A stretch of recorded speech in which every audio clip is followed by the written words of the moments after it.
ngai whatongi au whakauko I he ahoni.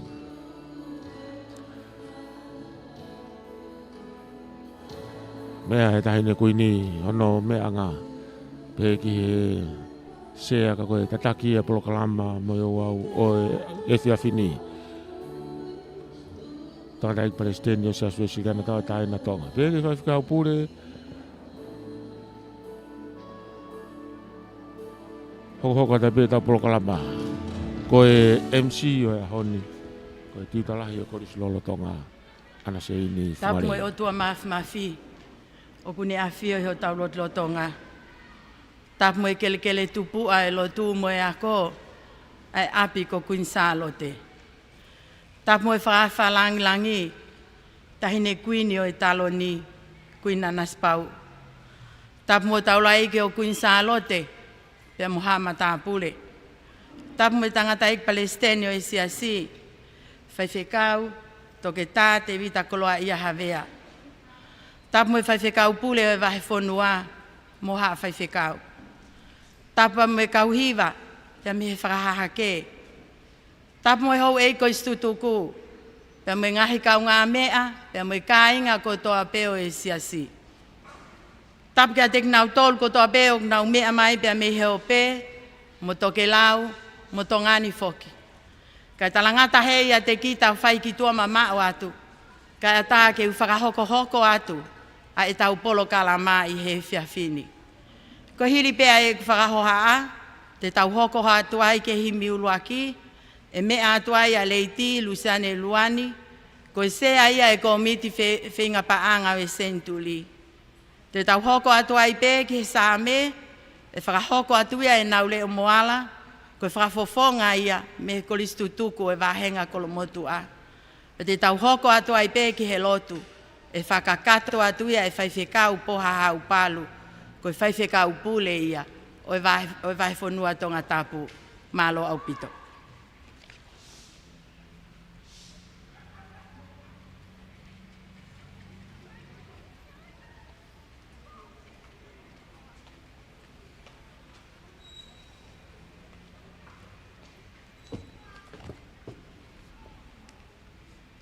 Ko himi uluaki ki he wai houani, ni mange au fitungo fulo ma valuke mo mea ke tau hiwa. E ai whaka ofa, si o ngahi loto a. E ki moho si te, la aho kulau marie. Mea masani ange whau, si o ngahi whare tapu. Hori hoku ata mai, ke maunga nofo ai.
A musia e manu puna, iho whare ta puna.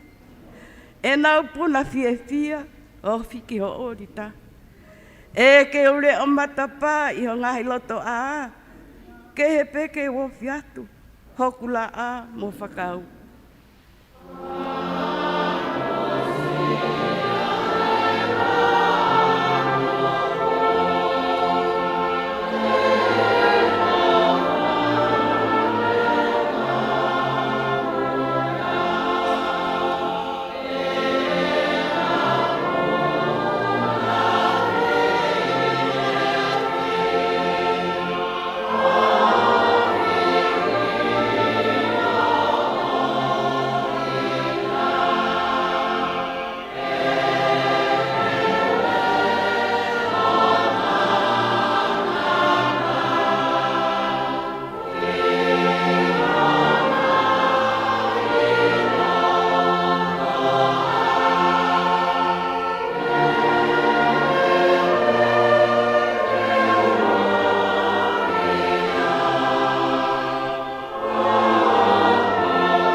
Eiki ke manatu mua e mauno foni tua. Panoa sky nai, ai ke fonu ai ho fale. Ka maula ka tu heni, tupu ai pehele keresi. Toki au ke taka moa, mata ia ai o tua.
Koe sa me whakawhetai. E lau ke whai ake e whakakoloa e aha koeni. Lau e me te au ua ngai sa me. Te au ua ngai sa me. Ko hiva o ngai aluha ke. Koe mea te vita. Neu fia i he nau pehe kia ki ta. Ta wo ki he whare o Sihova. Ta ko tu o hoku wa e. I he loto matani kolo Jerusalema e. Si Jerusalema ko langa. Ko kolo mooni. Ko whemau mau taki ke taha. Ai anai aluhake ki ai. A ngahe matakari. A ngahe matakari o ia. Ko whamooni ki Israelia. Ke whai whawhetai ke huafa Sihova. He na e tu an taloni whakamau i he potu ko ia. Koni taloni o e whare o te vita. E, mo lotua e merino o Jerusalema e. E tu maare ake nau tolu o ku ofa ki a te koe. Ofa ke ai ai merino i ho loto puke. Pea iho ngahi palasi ai tu maare e. Koe uhi koku kai ngā. Koku ngahi kau mea. Kau tala monu atu mua. Te ria e whare o Sihova, koe o tua o tau tolu, te ukumi a lelei o ou. Amen.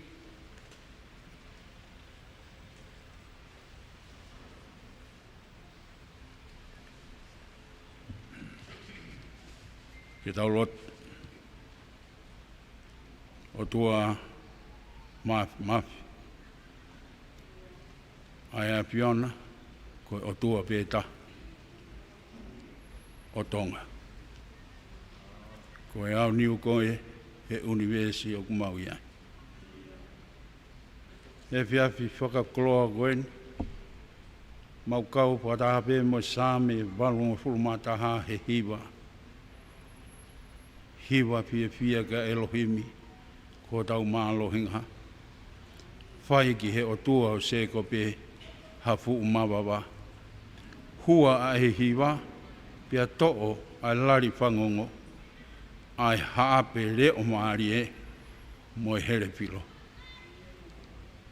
Ke pehe ai whakataha angan, ke fia pia mawawa ai koristu tuku kotoa, pia mo e akolo to ngā he ofa ai otua. I kuna ngāhi whakaamu, nei whai ki ai e whakaana ua, he kau moe otua. Ha maa, whakaofo ofa, mo fo ou ai mea kotoa. Nai hange pe ha misi hono kotoa. Ka koe mā I moa ai tahine kuini. Ni a whei tau lalo. Ke taki. Kai mui wholau ai ai Kristu tuku. Pareste ni ako me pure ako. Mogi nā tolu nai wholau ki muri. Nai whola ni ma pe whoki mo i kau Kristu tuku i tonga ni. Pea kua lava ai ngā ue he ahon. Whawhitai eki. Whawhitai he ngāhi kautaha ko tō pēna nau kau. Hono whakahoko e ngā ue ni. He koe ngā ue la. Ka koe ahoni. Kua ka kato e nau whai whatongi a. Pea ku mau whakawhitai. Mo whakamalo he turi e taimi ki ahoni. Whai tāpu kina. Ai si kau ngā ue ko tō pēna nau loto ke kau he ngā ue. Whatoa me pēke nau monu ia. He ngā ue te nau hoko atu ki ai. Ia pei tuupe. Mau whawhitai atu. E tokoni lahi, ai taula eki o Kuinsalo te. Kau mai pure ako, ngo tokoni pure ako, mo tiuta lahi, mo kau whai ako. Kua lava ai konga e ta. Kai toi mai a ngāhi patongia lahi o e kātoanga. Tau te au o e korisi ko Kuinsalo te. Mau lotu atu, ko hiko i mau whanau ako. Tai nei prinsesi halai walmata aho.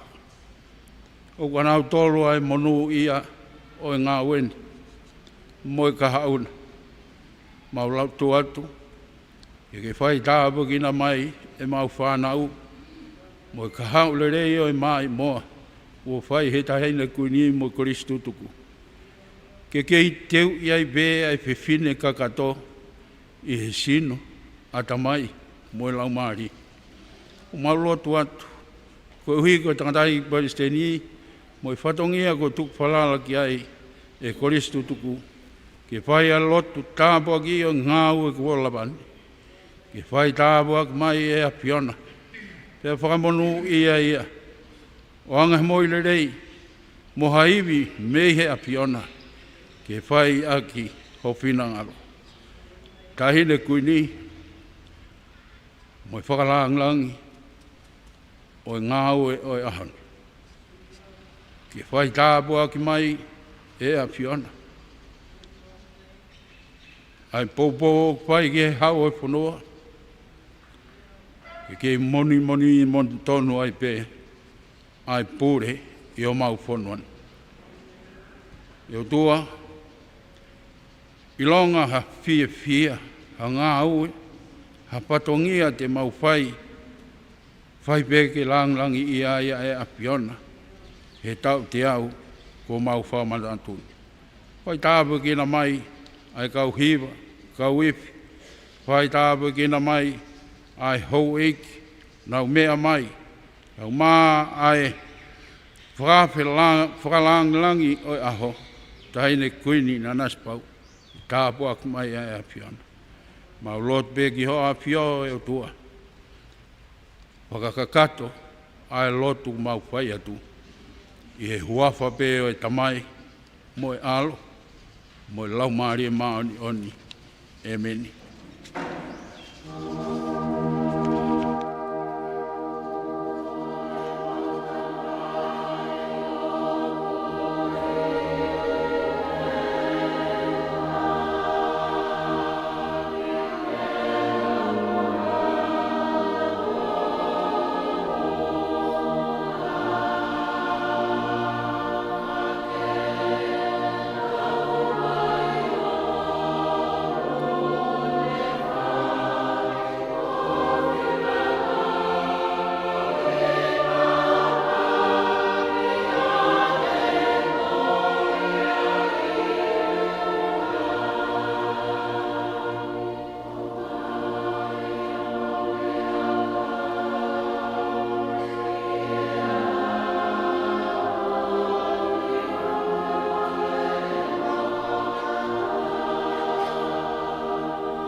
Whamalo lahi, ke whai whekau pule e vai whanua, he lot lelei ko tataki aki, mo ka mata aki ai tau whiohi a ngā i he whiawhini.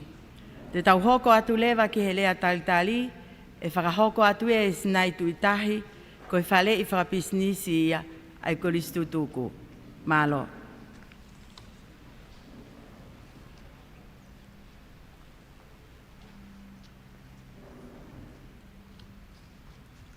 Tapu pia moe awhio e tolu tahai o tua i o taulo tolo tonga, ko tamai alo moe lau maali e maoni oni.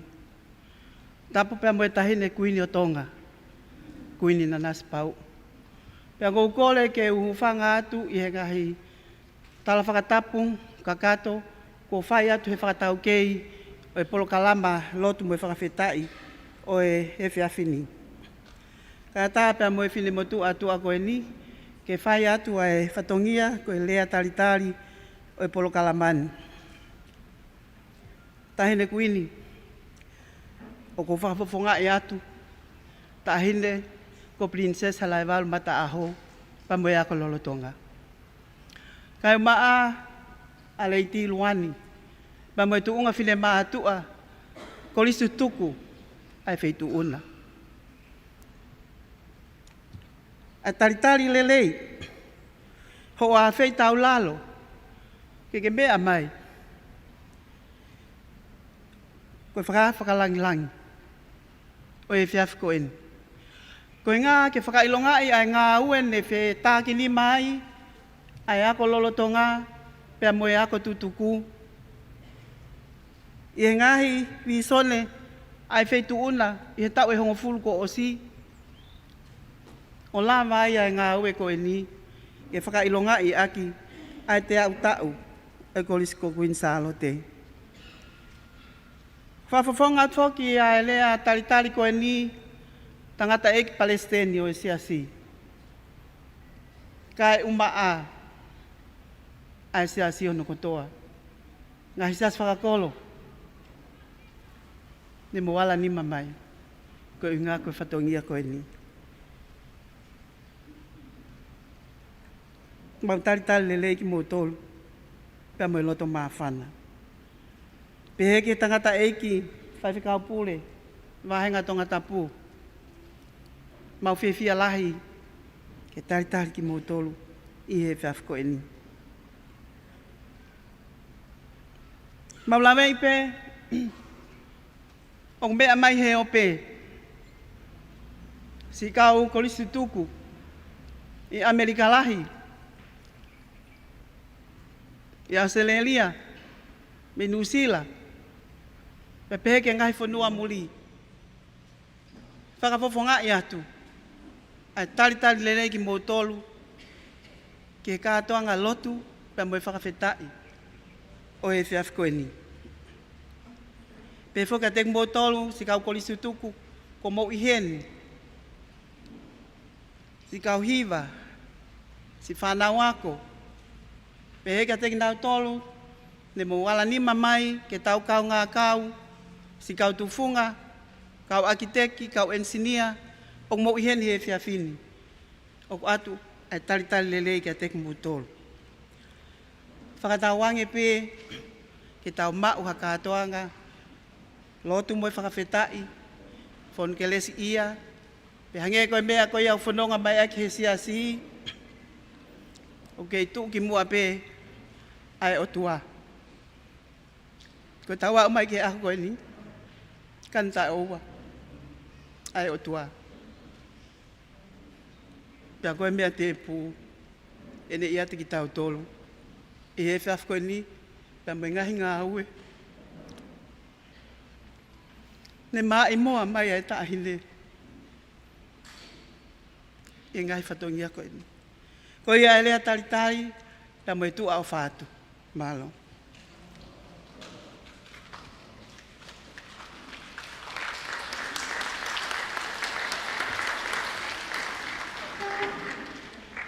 Whamalo, ke whale i whapisnisi, snai tuitahi, he lea talitari ko ni whakahoko.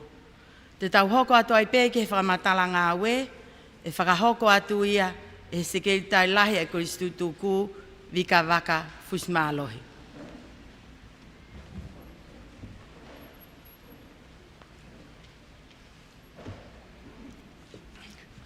Tulou, tape mo afiona, tap mo tangatay ki Palestina siasi. Pagkukore pe mo ke hufanga hifatap kakato ko kamata ke proklama koeni. Kata ke fin motua maulaloni ke fraho kata fatongia koeni. Koe at pe ki famatala, fikawaki pa mo ngawe, oktungai a mo mea mai he koeni. Ke fai no fatapui, ke ngawe aki e apiako ko polisi kunsalo te. Hange koia koe mea na e lawe ki ai famatala me he fare i whakapisnisi. Ai kamata o ngawe koeni, koe ngawe pena e palani me tau he ngofulu kohiri i hala whanonga ke senturi e tahine Palestini pe, pa mo ene poate, pa mo koho eki koristutuku. Pa koe ngawe koe ni kono whakakato pe, o ngahi palani ko ia ke hala whanonga ke senturi. I he whakahoko ai ngawe koe ni, na kamata nai me he wanoa uoua.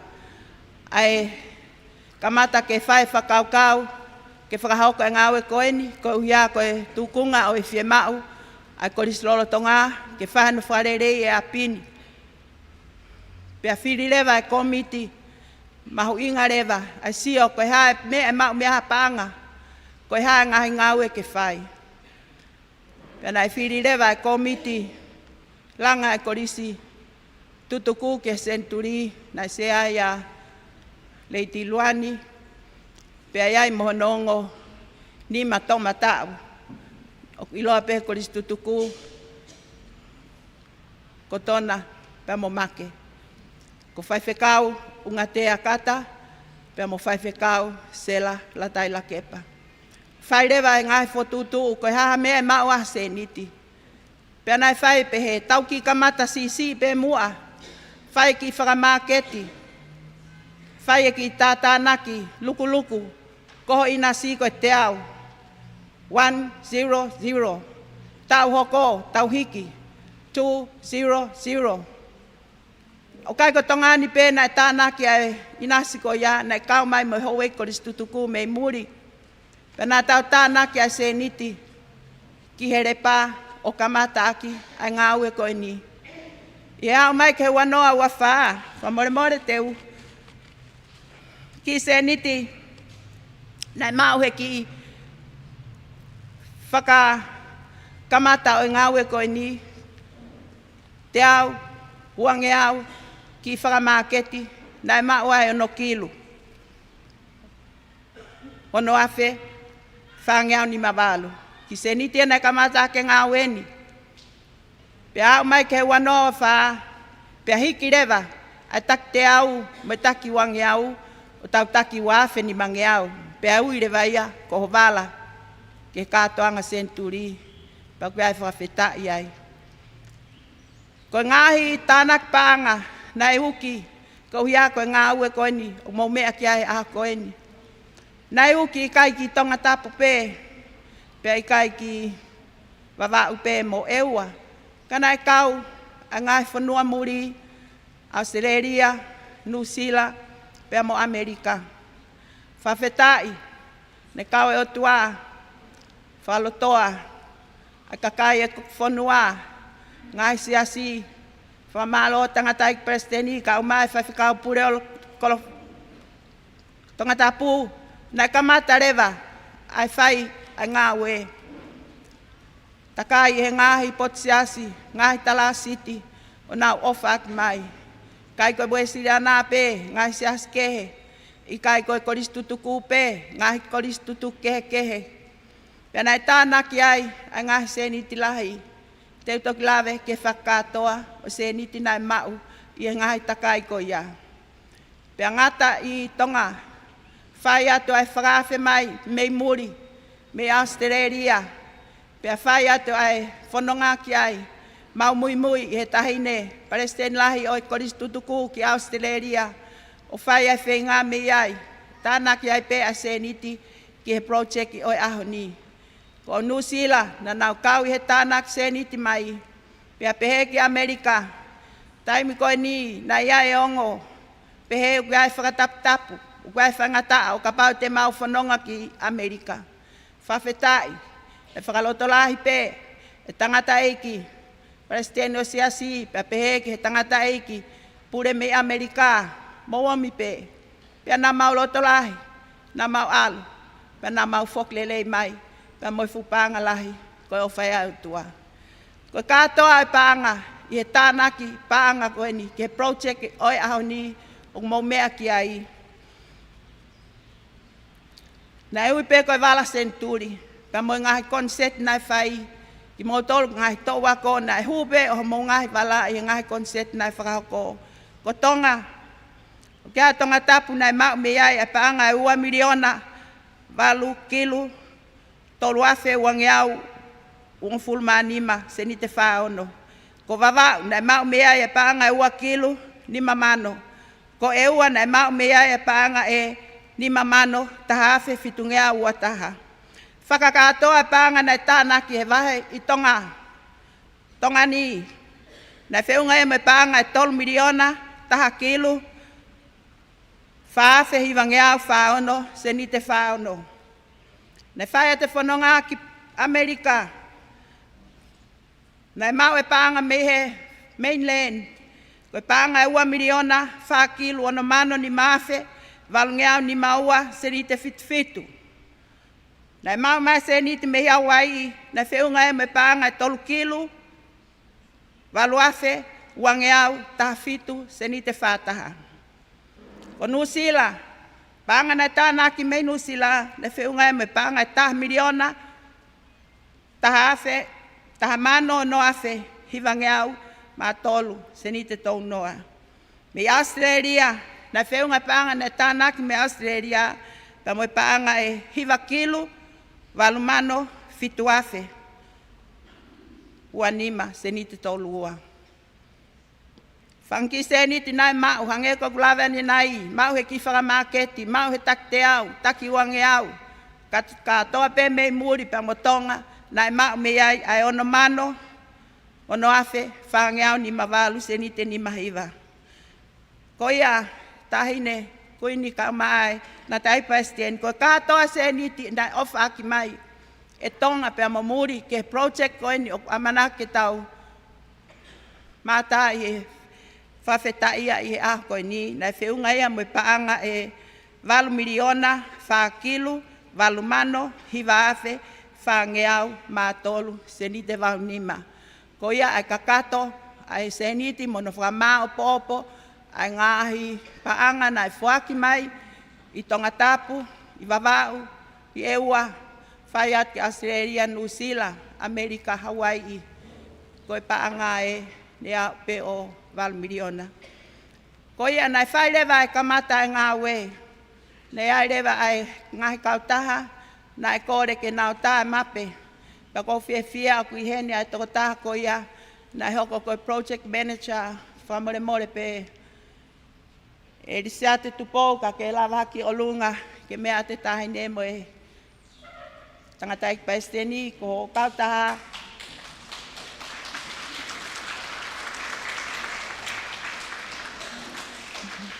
ko kautaha ia koe quality design, ko ia ai taki pe koe project manager ia o tau ngā ue nai whakahoko. Pea na e whakahoko rewa ia i he ngahi kautaha langa, nai kamata mai i he kautaha ai South Seas, i he lolotonga ai ngā ue koe ni, nai whetongi mai ai South Seas, i he kautaha ai Sunshine, ai Capital Construction, pea kui heni ai taki o kautaha Capital Construction ko Hastings, lolohea, whamoremore Hastings o lava hake, ko ia o nani whai ai ngā ue ko ni. Ko Sunshine, ko kautaha ia Ilaya Story, o kui heni a viri, rea uri, ko e tokotaha ia na mau whenga awe aki, o ne whai ai whahoko ai ngā ue ko ni. Pea ko engineer langa, whakawheta i whakamalo heni, kia pita moala, ko engineer langa pea se asi, nai ngā ue aki e koristu tuku, tae totongi pe, i hene. Whake ono iwi mo ono poto, o whai ai wharei, i he ngā ue koe ni, paku whamalo ai. Ko ngā ue koe ni na e wahe ia ke he whei se tolu. Aia koe face ulaki na ia e holo pa mo fare mohe koe na o kuhanga me ta faaki koe face 1 ia. Pa koe face 2 leva na aia na fa ho koe face 1 e kautaha na kulave kia ni na koe South Seas pe na nau malolo ki na tol kai hoko mai e kautaha taha koe capital of a ose ngā ue ko ia.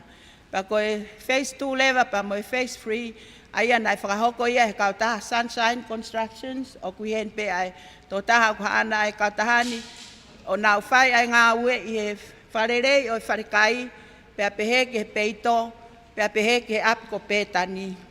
Katoa tatai Palestini o ngai whakamore ki he face 1, face 2, face 3 ko ni na whiunga whakakatoa ngai whakamore ko ni mo paanga e 1 miliona 7 kilu 1 mano ni maafe wangeau tolu nima se ni te e uahiva. Ko katoa ia ngai whakamore ki no wharerei o whareni pe a koutui ko e whakakatoa ia o mea ko whilawe pe ki ai ko no whakaikiki o kuheni pe ka ko e ngahi mea ia na whie mau e korisi lolotonga whie mau ke whalelei ai holo ko ngahi koloa ko e ni na ea o ke he tuunga na whatuta maki ne kai ke toi whiunga ke toi whai kia hanofo tau te whito ki he whare mohe ka i he tuunga ko e ni tatai Palestini ko iai e ngahi mohenga whakaono pōni ko tue whia e whanau o kuiai pe moe sola te nau kau vai mawhana pe a kuiai pe moe generator ka mate uila hange ko ngahi palparema ko whahoko o kuiai pe ai generator ke nehanga o whakauhila ko toa ai apini kau mea ngahi turiki hange ko ape tangatai whaife kau pa moe ngahi api turiki he apini te nau ke iulo pe ko uhi ko e nau ko e ni ko whakanau aki ai ngahi langa ko e ni. Whamalo he ni ki he kautaha kakai whewhine na hoanga whaka nau ai wharekai o Koris Kunsalo te. Paku hen pēa tare kita mere mausia ka ko sea kautaha kakai whewhine ko tahine kui nipe. Paku ata whawhetai. Pai whamalo he ni ke pure anga na ia nau ofa mai ki he ngāue ko ni na nau ombea ngahi sima vai, ngahi tanke vai. Pea o ku te mou lawa peo mea ki ai anayange o ku otu ko ta api eni ko e whonu he vai. Mea ko e vai.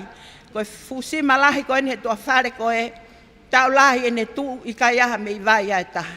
I whakarerei ko eni, la lawa ngahi e fusima ko uhi ke tānaki ki ai vai i he fuholo lahi ko eni. Na i kai ke tānake vai ia i he kohiri paka osi e ai ko e project eni whawhiewhia na lava tāna ke vai lahi ko ni kai ngata pe ke ngawe a ke ko si ko haha whie mau i ngahi parpare mai honge vai e iai pe vai ia i apia koni. Ai au koe whamalohen ke preanga i he tokoni o e tanke vai pe apehe ki he Koristu tuko a nusila whamalo ki a moi pe a moe ako tutuku anu sila na nau tokoni mai o uta mai e usea na e whakatau e taine kuini mai ho e koris tutuku anu sila o whakauta mai ko e sea koe mo mea e tainimi ko mo mea hake ke whakatuuna mai e usea koe mo ngahi te pire o holoni ko e o mia e koris tutuku anu sila pe mo me taine kuini na nau whakatau pe na e tokoni lewa ai tangatai whawhekau anu sila muri atiola pe apehe ki he koris ko tupou no whetuku mai a ngahi koloa ko ia. Ko ia ko glave pe ki ai ko nau tolu ia na nau ala mai o tokoni o tānaki mai ki he iwi o koris tutuku o ngahi siasi o ngahi kolo o e taha ko toa pe. Teu pehe mahalo ko project ko ni ko project pe am maman katoa na nau fai mai a tokoni pe atau lave munu ia ia ko ni tanga daiki pasten ko ngawen ko ekipe te fata kanita o eki fafetai ko ki famatala pe ia fikawaki pe madunga ngawe ko ni leve malanga katatawat malo.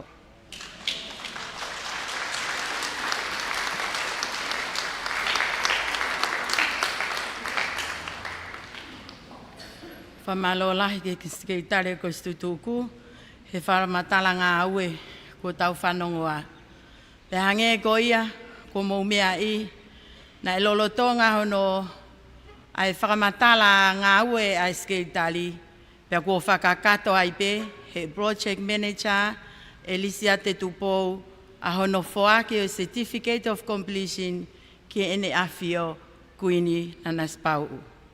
Whatuloa tahine kuini, ka kua ukore whakamore more atu mua, ke kātaki whakamore more na kua te whie mata mua, ka ke a whei taulalo mua, kai tō mua ha koloa, ma e kau koristu tuku, pe mo e ka inga o siasi I he whiawhini.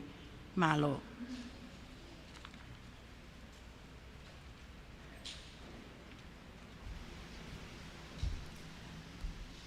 O kua au whakatapu, pia moe o tua au whaikea e tau whakawhetai.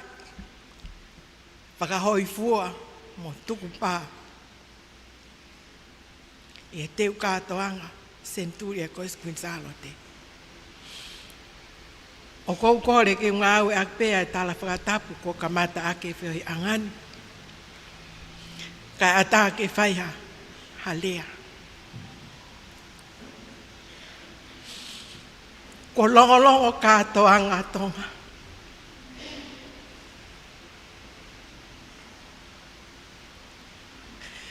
Pea koe tau whakawhetai. O whaipe ke o tua mafi. O kuloto mo tau hike ai Kois Queensalote. Nai kai haa mane kina. E hao e ngā ue ke tunga koe ni. Ka nāku iai ha mea o whakahoi fua ke otua. Kone whakaivia mo tataki e ngā ue ke a usia e tuunga koe ni. Nā mau kamata masiva. I kai hapoto pe ilo ke ngā ue. Kan ane toko naki pe kau whewhine. Ko e tau ngā ue ko whawhine pe. Pea tokoni mai, alisiate, mo ne kau ngā ue ki ai. Alea, kumpaanga, bakai I ngā ue, mo tūkunga kotoa, ko whawhine pe.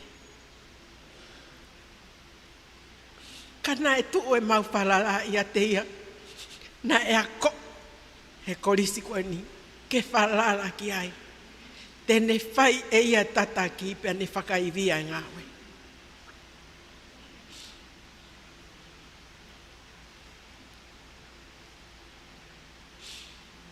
Nā e whai e whetu taki.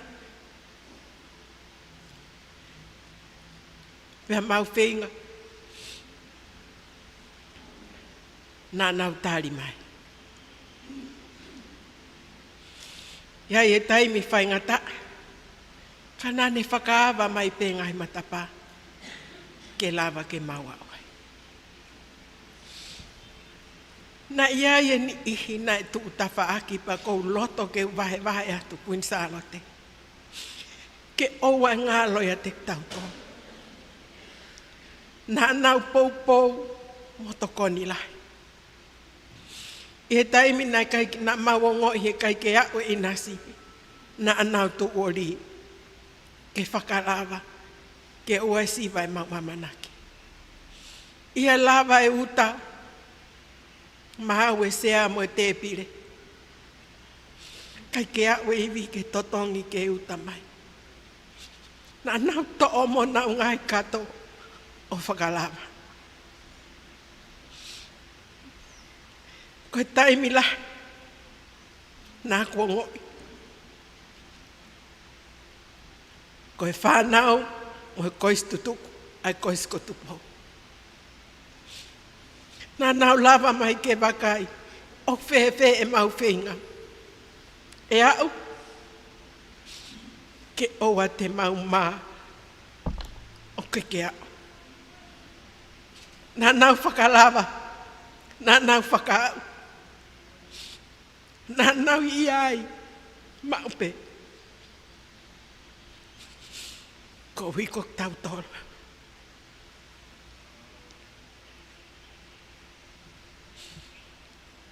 Pea koe kātoa ngā e ko nau tolu pe tu utafa ake. Ia tek tau tolo. O tuku pā, ai koristu tuku, moi koristu rotonga. Ke hiki e tuunga ngāwe.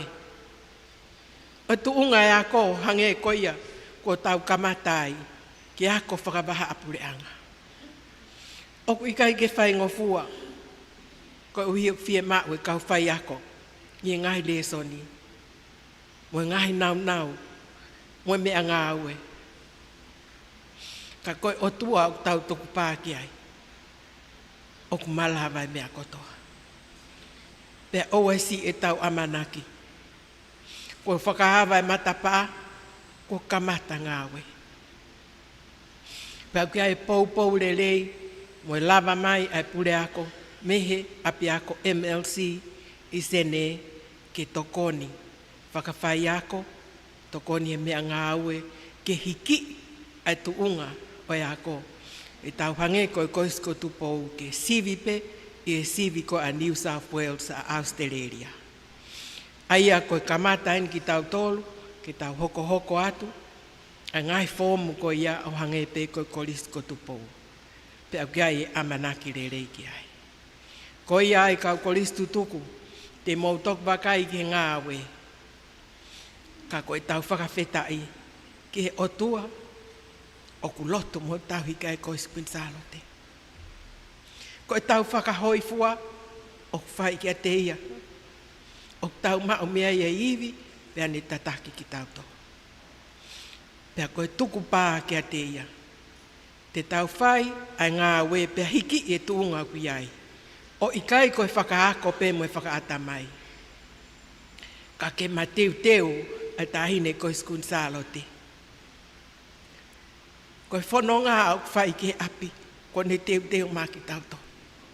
Pea koe mau whakaamu, i he komiti ngā ue, mo ngahi komiti potua koe stutuku. Te tau alu kotokotoa pe ke api, ko ne teu mai mā ki tau to. Ko whakamalo atu kia teku mautolo no kotoa. Mo whakatau ange koe lava e tau kātoa ngā, te mau mau ka malo lo rerei. Pei kai ke ngatai, ka koe tau whakaamu mo tukpā, ke toi hiki e tuunga, o whakahoko ngā au e moe ako, moe mea kotoa, e korisku insalote ki olunga. Ko ofa at ke teku mautolo no kotoa. Mālo.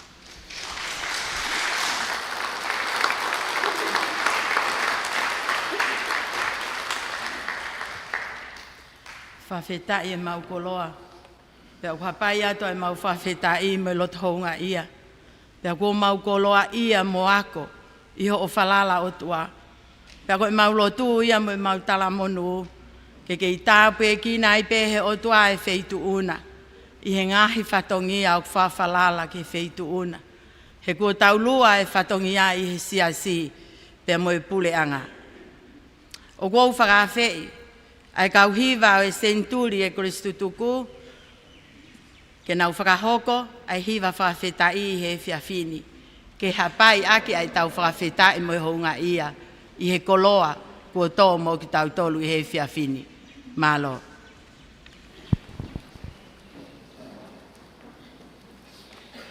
Lawa kata ia ngā polokalama ki mua oi polokalamani. Mo e tō e koloa tahine kuini nanas pau. Hoko mai pe ki he kauhiwa ino e wahe hahake. Ko e whai hiwa ko tuifua Feremi, pure hiwa ko whinau Teresia Mafi. Kauhiwa ko niu ki toko lahi au pito. O si yofi mai pe ki nau tolu i he toko ono ngo fulu tupu ki he walu ngo fulu.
whawhetai he hiwa maali e ko tau whanongoa.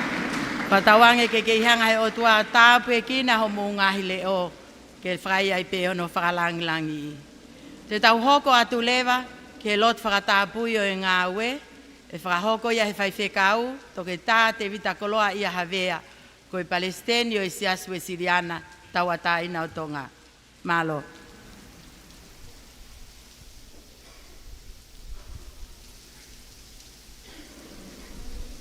Ke tau lotu. O tua mafi. O tua e a Fiona o e whakanofo. O whakanofo e a Fiona alangi mo mamani pena unofo ma. I he kamataanga te giririu. Ke hopo ai bēla a i aho mahina i he pō. Ke iai bea e tahi mo e whanua mō moa. Kau ke iai bea mea mo ui. Ke tauhi ngahi tala ofa ho whakatupu. O e whakanofo bea e a Fiona. E whiawhini.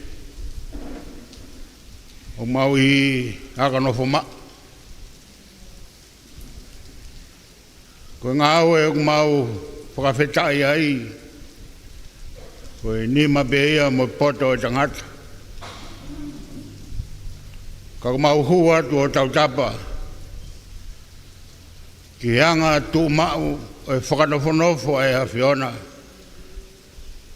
Ki whakakau atu ai. Akanofo ma. Mo ngahi ngā aue ko eni ko wheia. Mau whawhetai ai. E whiawhini. Malo ai whakiwi. Mo e mau poto. Ko whaki ke Palestini lahi we kois tutuku.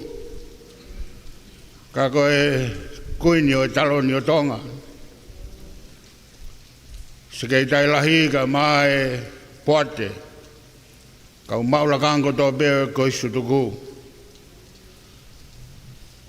Ke hoko nau ngahi visone mo nau whaamu.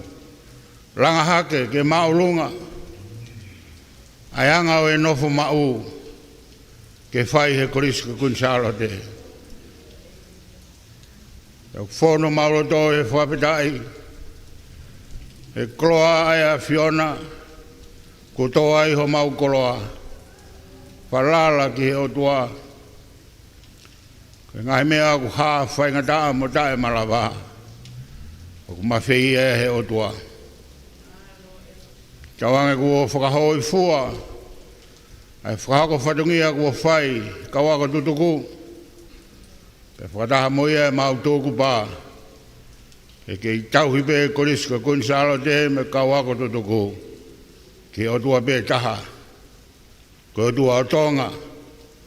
Ko tua e kakai o tui. Ki ho alo tofu pe taha. Ko Sisu Klaisi.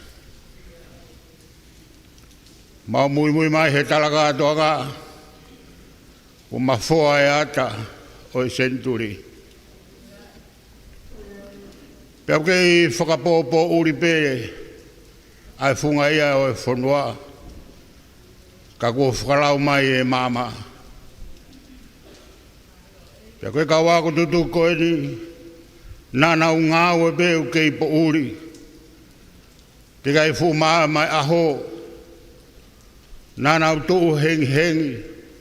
Pea malolo tuai he pō. Ke whai e visone kua whakotuu. Mai koisi kunsalo te. Pe talaki mai mo e hengi o e senturi. Io hengi ka ku kei hahau pe. Kana mo e hahau e hengi. Nei kai tukuai ai nau ngāwe. I aho, i pō, i momoko mo e mawhana. Nā nau ngāwe pe mo e whalala ki a Fiona. Te kiai hota mari e senturia. Kei hape ata he funga o he fonua. Pete mautari pe ke kakato ai hota mari e. Pete mau kei ngau e pe he kei ai pe ata. Kei ai pe ata o he senturi ke whakakato ai whakahoi fua. Tahe ne ngahi ata o he senturi koe viso ne koe ni ke whakalelei mo whaka malohi ange whakawheunga ange ai ngauhi o e apini mo e ngahi whie ma o e tauhi ako o whai apini. Ia koe ni ko momoi mai ai whatongia ko hiki atu ai ata ko ia he ahon. Pea maulotu atu o toa. Koe ngāwe koe ni, koe teu e senturi. Ke tāpua ki mai.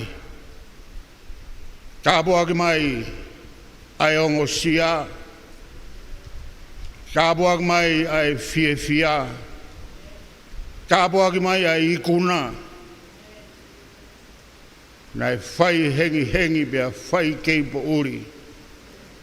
Pea koe ni ko haa māma mai. Ko lele yange ai whare whakatahangan maa mo masan. Koe whaitu e tauhia e whanau me hakotupo e whanua. Ko whakawha of. Ko pētani e ko whakawha o. Koe whaitu e mawai e mea tokoni e kawa ko whai ono whakalelei. E mau fia fia ke whamalo atu. Koe ata e taha o e senturi. Ko māmangi ai ai ahoni. Koe maro tu ke tāpuak mai ai ngāwe ko whai.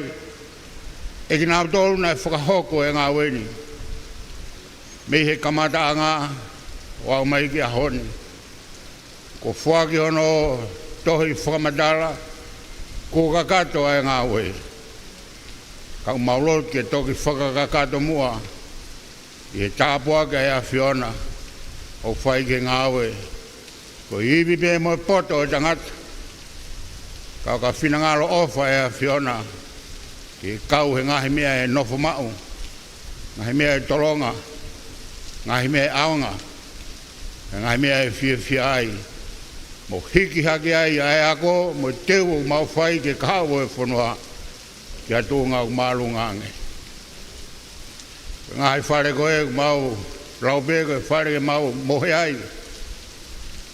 Kai pe ngahi teu teu ko whai he koe suruko. Ke toi fie maari ange whanau. Toi whainga maari ange malolo he pouri. Mau haiwi kui koe aho. Hoko mai mohono ngahi whainga tuia. Ke tāpua ke a Fiona e ngāwe. Malui e koloa be ia e auha. Kaka pau e a Fioa ia e a Fiona. E hoko koe matai koloa. E tau iako o whai e Koriska Gonzalo te. Ka ngahi matapā kotoa pe e hua tu mo hu mai ai. E mau e mea tokoni. Ka ngahi whetu teu teu ai e mea tokoni. Ka ngahi whetu e whai ako mo e whakalakalaka. O e tauhi he whewhine tonga ono whatungia ki a Fiona. Kai maano kau ngā mo ui. Maulotu atu ke tāpua ki kotoa mai. Uha mai ke taulo fu e fu mes ai a Fiona. Ke tāpua ki ngāwe kotoa pe. Mo whakaata. Whakaata e pure ako ka mai ni kau ngāwe. Ke nau ngāwe au ngāki. Ai ongo sia mo e fia fia. Ko whai he Koristo tuku. Ke project manager ai ka maa ki nau toru. Ko whai ngāwe. Ma ulotu atu whamalo he kakawa. I he roi mat. I he kāta ki ko whai ke lawa leri e ngāwe ni. Ke whaak mai me langi hanau tāpuaki. Ka ke hoko atu e ngahi whatungia aonga honau ngahi tareni di. Ke toi monu i ai moho kakaike. Tāpuaki mai. Kei toi pe ngahi ata ai.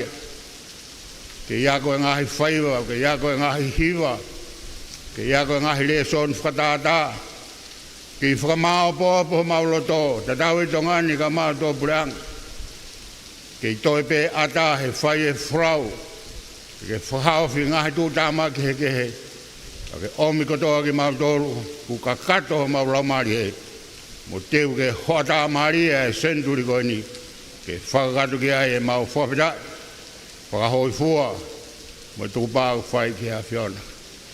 Tāpua ki mai whai sen lahi, se tai lahi ka mai kau, pofonga katoa pe ko whakaongo sia ki he Koristu tuku. E ngahi kau tahatu tuku, e ngahi wahe whanua i tongan, ka mai ngahi kau tahatu tuku, Amerika, Australia, mo Australia. Whakaoa te ofa, ka mo lotu koe ni, e whai tāpu kina ki nau toru, e mea katoa pe, o ku nau whia, e ngahi pōtak taha. A whio mai a ki ako nofu ma, pia ke haere mai a o nofu ma o i ki mau toru. Ke hoko e teo mau whai ke senturi, ko ha teo whai pe mai a whiona, ke rangi ai o ko wha, ke o tua ai pe a whiona, ka mau hoko whanau, i a Sisu Christ ko aro, ka o mau whamui. Amen.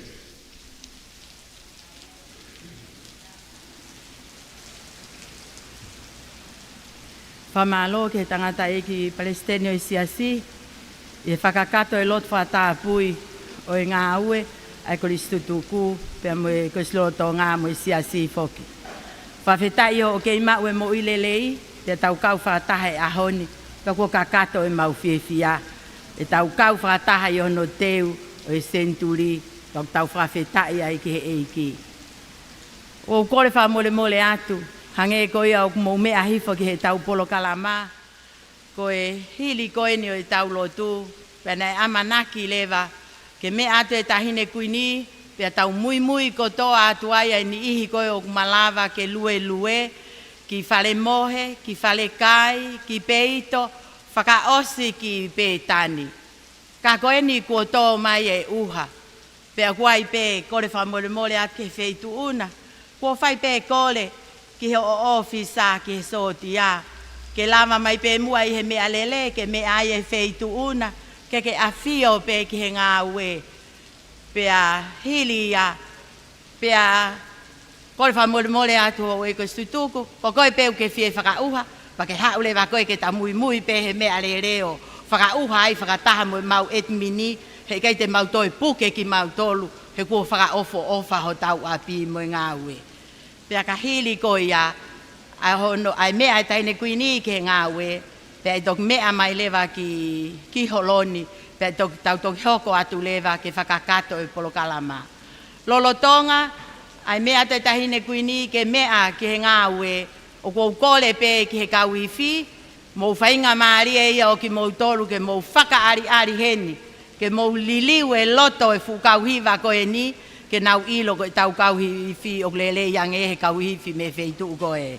Ko ia, o ko whawhe i atu ai kau maulakanga, o ko mit ngā we, pe heke etmine ko slotonga, mou lava ko toa mai, ke tau whawhe au e whanonga e whai.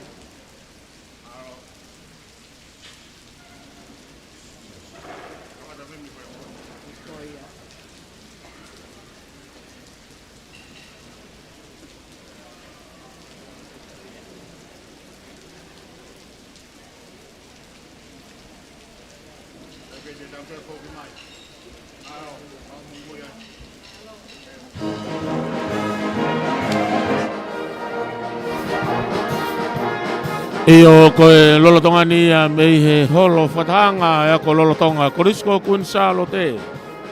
Tange ko ia koe tala e MC mo whatu e polokalama o e honi, koe polokalama lolotonga whakahoko he tolo. Lolotonga ni a hono ahia, mo hono ahi o e ngawe kua lava, phase 1. I he whare mohe ia, i he phase 2, koe peito pe pe whoki api ko pe tani.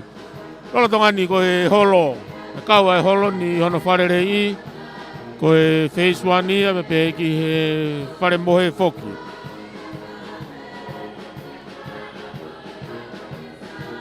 Ai aku lotonga whakahoko ai mea ahi o e whiawhini, taine kuini nanas pau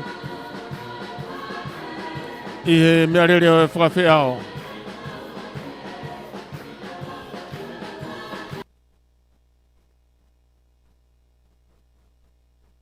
Ka i he lolotongani, tongo nātu e heku re o e whanawa ko lolotonga. Pea mo e kawiwhi maari e taha o e tau, ko e kawiwhi e ni o e senturi. Mahino, kung nau tolo ni nau whaiwhatongia i he hauani, te wai ai senturi ko e tau te au ia o e ako anga.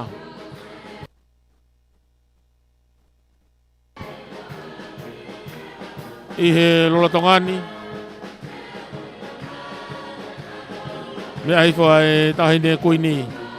Pea me he mea rere pe, ai aku whawhea atu. Whakamawhana e aho, lotonga lolo ai fuuhalahi. Kuo mui atu ai kau whewhine ia. Whinei ki whaiwhakau tokata Mariana Ploka. A pe whoki ki MC o aho ni ko tiutalahi a Korisko Kunsalo te. Presidenti ako, tokata ungatea whanua kata. O ki nau tolu eni o ku nau mui whanonga atu i he tahine kuini, nau whakauha atu. I he lolo tonga ko ia, o e lolo ai fuuha. Pea mo ni ihi o e kau Koristo tuku.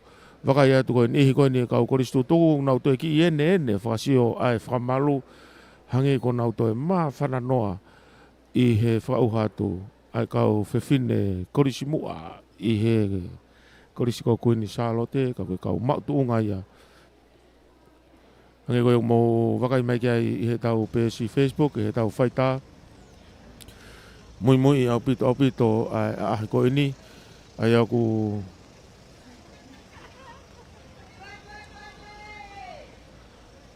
whengaru le rei e tahine kuini. Ke awhia tonu ki he ngāu e ko whahoko. Pea ikai ngatai koe face ulua ki eni i he loto holoni. Toe whakawhofang e ahono wharerei i. Pea ki he whare mohe, konga ia o e face ulua ki ai pe. Hange koe whamatala ngā aue nai whakahoko. Ko si tanu makai ai ngahi ngoue anga i toa whare pia warita e whakamoe ngahi hala. Wakai atu e tau whakamafola ko tahine kuini e no kune mea mai pia me he sari o te misini. Pia me he ne mea rere ki lalo ki he whare mohe. E mea tonu ki he ngā ue lahi kua whahoko. Hange ko e whamatala paanga mo e whakamore ki he ngā weni. Na whiunga no whakamore whakapanga mo panga e ono miliona tupu. Panga e ono miliona tupu. Ai ko mau mai ai konga kau tiuta. Na mo e taha e whanawa ko lolotonga. Mo here kosi. Taine kuini whamanuka ripine. Hufi ai pe mo e whare mohe. Taki mamata atu ai project manager. Ape whoke e pure ngāu e na nau whahako ai ngā weni. Mui whanonga atu ki ai tiutalahi kau mā e toe ngā kau whaiako o e apiako lolotonga. Ko e whine ki presidenti ako. Ka mai toe ngā kau ako tutuku. Nau mui whanonga atu. Ke taha ngā whare mohe. Ko e whare mohe whoki hange ko ia ko whamatala ngā ue. Ko sawa vai mawhana ai Korisiko Kuini Salote. Wha pito ai ngā ue. Me hake ai tahine kuini. Ke ngahi loki mohe. Ai koe loki mohe koe ni ku lotonga whaikai ahi he lolotongani. Ai au ki ai mohe anga i e ua. Pia mohono ko pate whai anga wala.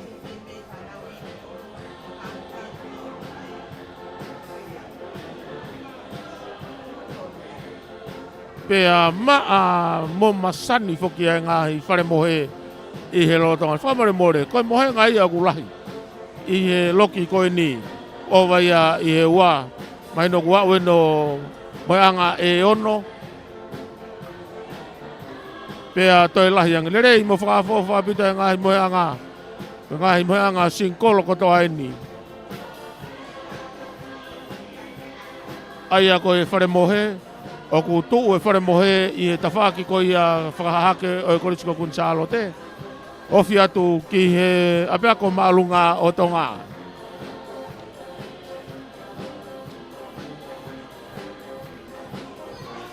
Aia ko e ngai whare mohe ia. Kamana me whare mohe tawhaki tapotaha ni ki he hala mate alona, aia ko tawhaki ia ki he malai kula.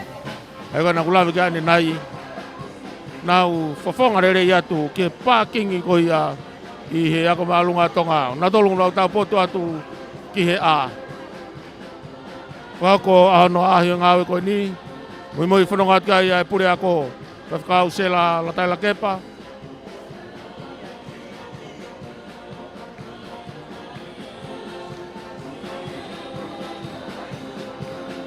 Pē ki he taki ngāwe e kautahana nau whahako a ngāwe ni.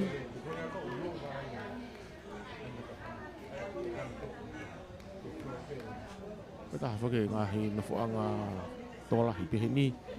Ai pau, ai ngahi whetu ke whai kai ai hola. Iha ngahi whakaitamak whakai na tūla. Pau ai whetu ke whai kai ai hola. Iha ngahi whakaitamak whakai na tūla ka wai ai vela. O e mafuike. Ka whareni whoki o ku whangawaka. Pea i kai ngatai. Koe uno tueni ke whai taueni o e saikolone. Kai pea ngahi whakamatala mahuinga. Pea toki pāsi ai e he ngahi potunga au e ai pure angau nau whela la vei. I taim tatau pe i holo whatahaanga Korisiko Kunsalo teo ki mau pe ai ai whanaua ko lolo tonga ka pe ki kau hiva ko ia me kau Korisiko tuku e wahi ahake. Mea mai tahi ne i he site pū ki olunga, ki he whakawaka i olunga. I he whakawaka ki olunga o e loki mohe. Mahino koe ngahi wahe wahe. Koe waka i atu ke ngahi Mission 4. Motolu koe ia ngahi kau Korisiko tuku e ngahi tau ki mo atu. Mahino pina e kai ki aha Mission 4. Koe takitaha nusi pe hono te unga ako. E mohono wala. Waka i atu ki he moeanga koe ni. Koe pilo i ne uai. Mahino koe toko uai ia. Oku whakalakalaka au kito e ngā weni. I kai ngatai lawaleri mhono wari fo ou. Aia koe kongani ki olunga. Tawhaki eni ki malai kula. Aia koe ngahi i whungawaka koe ni oku ata au pito ia. Mahino pia ku nofo mai kia e whanau ako, whakamokomoko. Aia ku nau whawhonga mai eni ki he holo whakatahaanga. Pea whoki ki he ki malai kula ki hala mate alona. Aia ko he ngahi ngā weni, he mea ai tahine kuini koloa e aho, o kui kai koha koloa pea moe projecti pe eni ai Korisiko tuku Kunsalo te. Kana ane mea o whamahino, ko e projecti eni a mamani katoa. Kena yala ni mamai ai si moe lahi, ai ngahi whamaka o lotu, ngahi lotu whare o e family. Ta pe ka teng nau tole kau si Korisiko tuku. O kai ngata pe i ako mo Korisiko Kunsalo te ka na nau whawhe i me ngahi Korisiko tuku e ngahi Korisiko kehe. Pea tai mua mai ai pe ai Korisiko tupou. Whawhetai he aho mohono koloa. Mahino ko ikuna e ngā weanga. O e aho ko e wakai ki he hala pure anga. Whaka ofa apito. Whaka apito ai hala pure anga ki tua. Nau si varita i lelei. Ko e ngahi loki whetongi. Ko e ngahi loki whetongi pia peke ngahi singi. I he bathrooms. Pia peke he tafi. Iai mono ngahi si o ata. Iyo, ko e Korisiko Kunsalo te mo ngahi whakalakalaka. Ko inasi ai si whanauni. Ia nau ngahi whare mohe foki. Pea i ene pehe moni e lau ai punake ko lata, pea au lata iau. Iai ai whamalola heki e Korisiko tuku. Whangamari e o e whamafola o e ahoni. I he proklama mahuinga kono tāpaki o e poloseki. e ko project ko ni ko hono wharere i o holo whatahanga. Pia pe foki ke ngahi whare mohe. Ia au mai ni ke konga mahuinga e polo kalama. Mea tonu ai tahine kuini me whawhi whalang langi. Ke ngahi ngāwe ko toha kua whahoko. Pea i ene pehe, kua ai amanaki. Pea mo te tua e tauhi ai. Tauhi i he tuunga ko iau ai, i he ahoni. Whanonga i pe moia i he kaha u foki. Kaweni ai whalakalaka mahuinga pea mahulu foki. Ai a kune hiki ia i nofo anga i he lolotongani i he whanua. Wako ai e ngā whatongia keke. Kau ai a tokanga kina e potunga e moui. Ai malu pea moe moui rerei ai kakai o e whanua. Pea ku kau ai project ko ni i he project i kune teke teke. Ai malu ai moui pea pea ki he whalakalaka o e moui rerei ai kakai o e whanua. Kai tau te whito ke kau nofo whakatokolahi peheni o inasi ai ako lolotonga. Tau o e tue me mawawa i he ausia e korisko kunsalo te ai tau te au malo o e ako angani. E whahoko ni he mahina katuu ano ngahi polkalama ka koe ahoni ko hono tāpoki ia ai ngahi ngāu e wharerei ko whakahoko e he whawhi whalanglangi koe tāhine e kuini nana spau.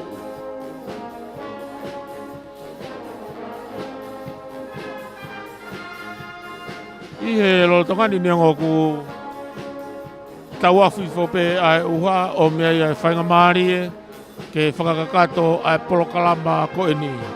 I e toi ngā polokalama ka lawa pe ai ahi ko e ni e hoka atu ki he ilo momoko pea whahoko e taimi ilo mokomoko ai ngahi hiva whakatata pe koi aku iloa ko e action song. Ai tō ako e tolu, tō ako wawhe mā ua taha, wawhe ua ua. Pea tō ako no ua, tō ako wawhe mā ua tolu, wawhe mā ua whaa. Pea koe tō ako whakaosi, tō ako ia no wawhe mā ua ni mā. Rea whamalo e whahoko ia e pure ako, o ia ako lolotonga, whakao sela la tai la kepa. Whahoko e himi e poate o koristutuku, ka taha ia kau koristutuku, kau whine eiki, o e ako anga ka koe nesi malolo, waloa whiwhita. Lotu tuku, tādai ki whamaremore. Ko e whaiwhikau, ko ke tā mere ana puloka ka koe sea ia komiti, polokalama o senturi. Pea tok whahoko rewa, koe whasi e tui, e whasi whawhonua ia, whahoko e he kauiwhi a e ako anga.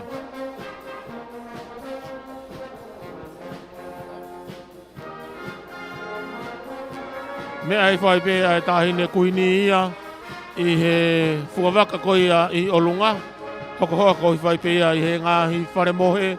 Mo tolu ko ia kau koristutuku mo sioloto mai pe. Ki he whare mohe he lolotongani. E ku lava no ahi o raki whare mohe tau potu ia ki he palakula. Hoko mai ke whare hono hoko atu. Ai aku hoko i whai pe i he ngāhi whai hala whanonga i he whungawaka e niki olunga. Pea koe te wakai ki ai kua simau hono ngāhi hina tā mate awhi. Pe whoki ki he ngāhi misini 4. Koe ngāhi koloa mahu inga e nia. Tahaine ngāhi koloa mahu inga. Ko o mai o whakakoloa aki ai whare mohe. Pea malawa whoki tauhi ai moirerei moe maa ko ia. Ai whanau ako pepe ki he ngahi area ko ini. Ai ako e whanonga i he lolotongani, me ai tahine kuini ngahi whare mohe kono whakahoko mai pe me he tau potu ko ia ki he mala e kula. Hoko mai pe hau mai eni ki he ngahi whare mohe ki loto.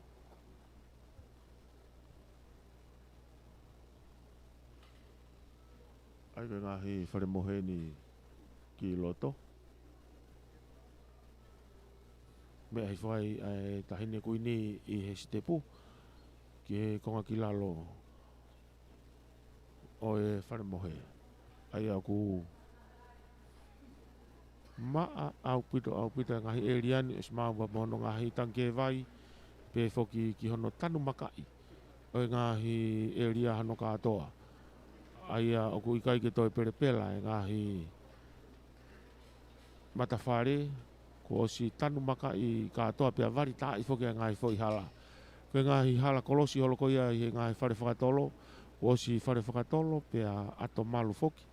O ngau ea ki he tau whanau ako he ngahi taimi Polokalama i he pouri, pe ki he ako lolotonga i he tua taimi o ngahi kalasi, pea i he ene pehe. Pea ia e fia lahi ko hia ko ngahi ngau ko toa ko e niu whai kai ia e wakai.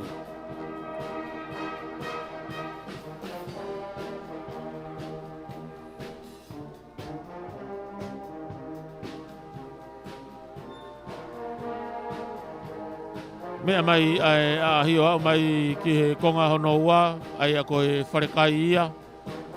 Mo tolu koe a kau koristu tuku, ko mo kai mai ki he wharekai. Whaka o whao pito. Ko si hono ripine, tangata ek palestini o e siasi. Mea ato e tahine kuini ki loto, ki he loto whare. Whaka o whao pito. Masani e ngā te pire. Ano ngā sea lanu pulu, hangeha kaupe au.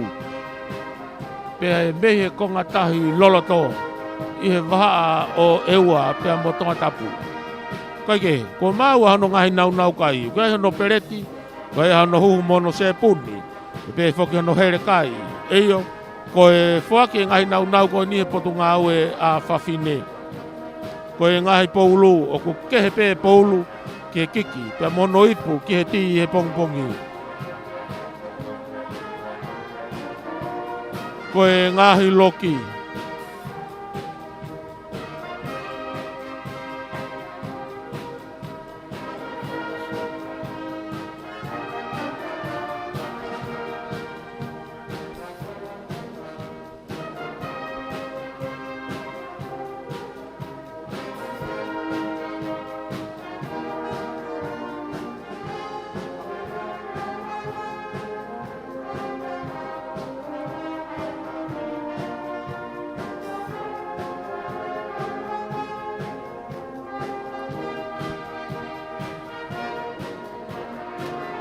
Iyo, ko e ngahi wharekai eni.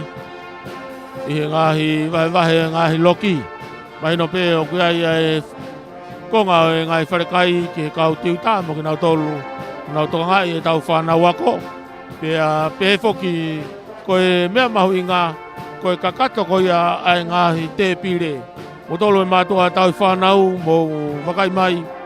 Ki he ngā ue lahi o e ahoni.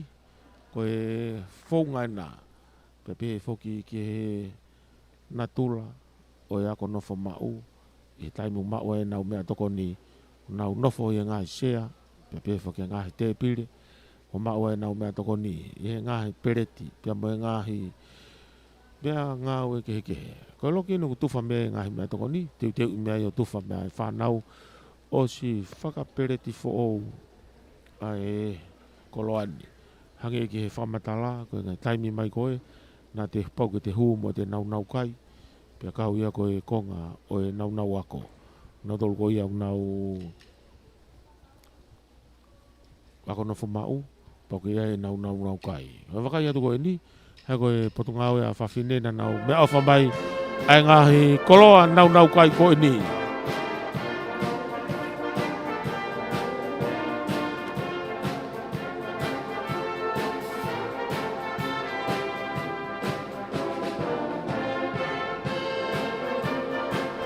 I he whatongiani, ko e whakakoloa.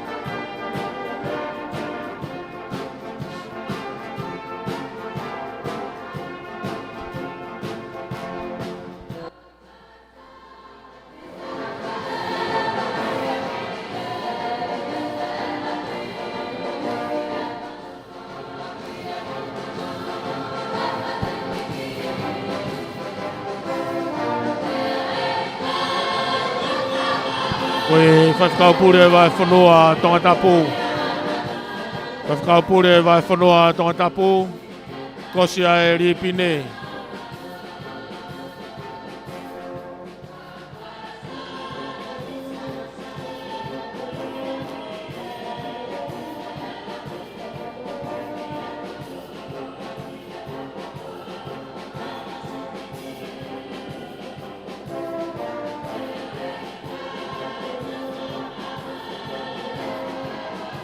E aku mahino ko e ngahi e ria inu whahako mea i ahono teu i mea toko ni ai ako anga pia fufulu mo ngā pereti hange ko whakaukau ia ki e ria ko ni o e wharekai i e tawhaki ko ni whakatonga o e api ako.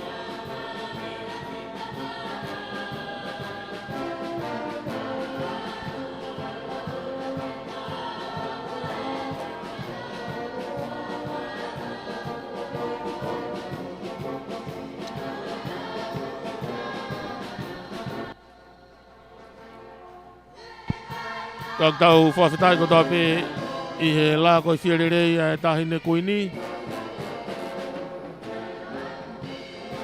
Ko hia koe ngā ue lahi he project koe ni. Mahino au pito no tokanga i kina ke lava. Pia ke au sia ai kātoanga o e tauni. Centurio e ako ko kakato e ngāhi whakaamu. Pia i ne kakato ku whamawhana ke korisi tutuku. Kau whataha atu pa moe ako lolotonga i he whiawhia.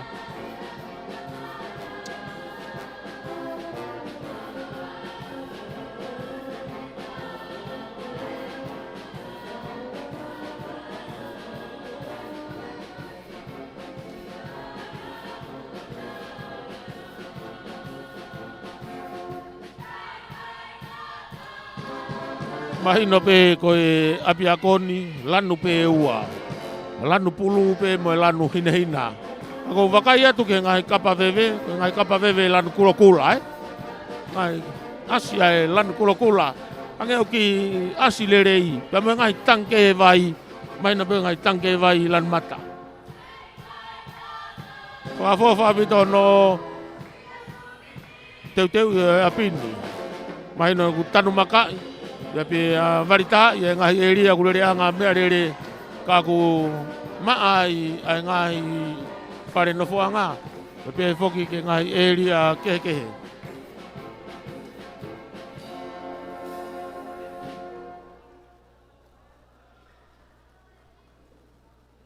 Whai historia e honi.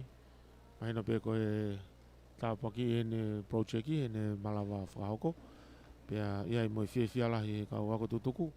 Kau whataha tai pa moi pure ako, mone kau ngā ue pe ke ako lolotonga i he houani.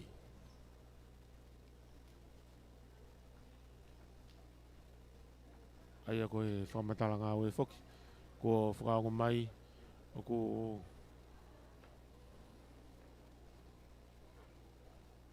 malawale rie ngāhi whatongia o e aho. Pea kau ai mo api ko petani. Kau ai mo api ko petani. Aho no wharerei o inasi ai pure ako. Pea ke whanau ako. Whamanuka he tahine kuini aho no ripine.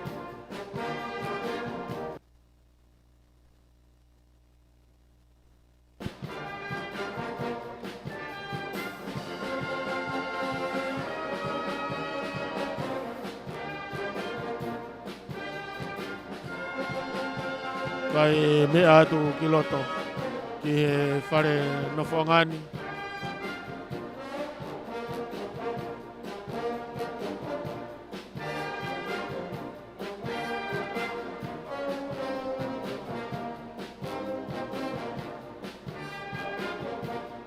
Whakawhau pito ai ngā ue.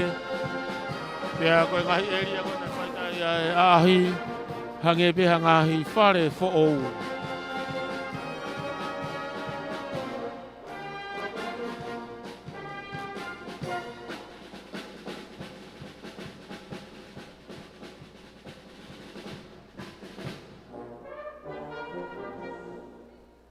Wakai atu ki he ki a Sinai tuitahi. Ko ko ia kuni hanga o whahoko e whamatala ki he ngāhi ngāu e koe ni.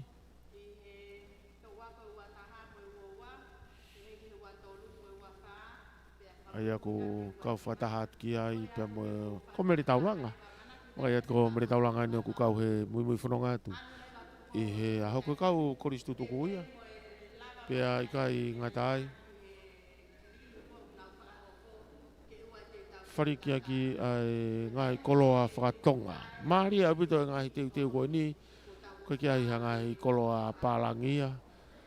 Koe ngahi koloa whakatonga nuku teu ia ki ngahi loto whare koe ni. Pe foki ki hono ngahi vas. Pia mei he ako lolotonga e ni.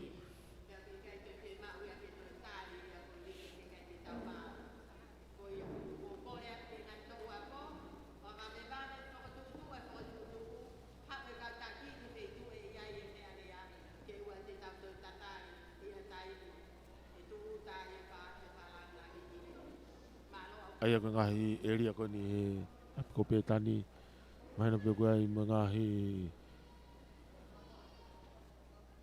whakarere ilahi au pito na e whakahauka ki ai pe foki ki he whalangalaka'i o e hanga e nofo pia mo e ngau e akinau tolu ngau e i he apiakon i he lolotongani.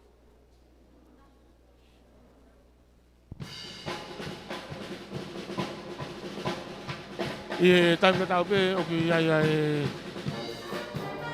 re o kauifi pe he hako lolotonga i he holo ia ko Kunsalo te e holo o e ako anga me whakatahanga whako me ai pe unau ke i tari pepe ai mo kau korisi tuku no katoa kau ke kau whaafu nau tolu e kau korisi tuku nau i ngai komiti keke i he te waki o e Senturi pe foki ke kau hiwa me he wahe hahake ai ako nau lava mai ko e whatongia o e ahoni. Ko e loki whatāngai ni ke mau mea tokoni. I he apini whaka o whao pito ahono teu i. Ko e ngā ue lahi, pia ko e teu lahi ku whahoko. E puri ako kau mai kau tiuta me kau ngā ue lolotonga. O e ako angani. Ahono sani o ngā ue koe ni ku whahoko. I he poloseki ko tau whanongoa i he te waki ko ia o e Senturi o e ako anga. Ka i he taimita tau peu tau whia foki. Ko hia ko e te waki ke hifo mai e ki nau tolu. Kau koristu tuku me kau wakatu tuku. E he ngahi tapa ke heke. Pia hangeu ke ngahi koloa me ngahi mea ofa ko whai ko tau whanongoa. I hono whamatala ko ia i whamatala ngā ue ahoni. Tau koloa ia ko tau pe. I he tau wakai ki ai i he ngahi taimi kotoa ko hia koe ofa ko whahoko i he kakai o e whanua. Mea e tahine ki hono mea anga i he apiko petani mahino kia e ngahi whatongia i he lotonga ko ia o e katoanga Senturi mahino pe e ngau ea ki ai apini ke mea e tahine ko ini o whakakato mea i ngahi whatongia. Ko hia koe ngahi wahi whanua. Ia nau whakako nau ngahi hala whanonga. Pake nau wheloa ki ai mo e tahine kuini o tonga. I he api koe ngō petani. Kua whao pito ai te ui o aho. Pe a kua koloa ia ai kakai o e whanua. Neongo koe whatongia ai ni o ku whamalumalu i sasua siriana tau tai na tonga. Ka ku hiki hake ai whanua. Koe hokosia koe ia te ui Senturi. Iyo, o ku hifo mai ai, pia mo ki nau tolu he ngahi tapa ke heke. O i kai koe kau koristo tuku pe, o e ako anga. Ka ko ki nau tolu na wafe mai, ko hui koe mahuinga, o e katoa ngā whiawhia koe ni. Pia mo whakahistoria, ko hausia e he whanua.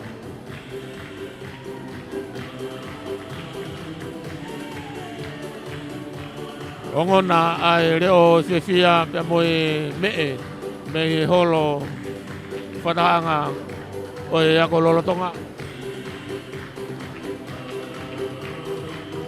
Pia ko tuipe ko e lava kakatoe ni o e ahi i he houani.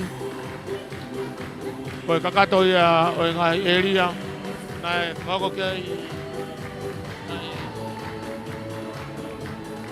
project i mai poloseki koe ni pia uhinga i ai e whiawhini au tau whiawhia ke tau kau whataha pia mo i ako lorotonga he malari o e ahoni.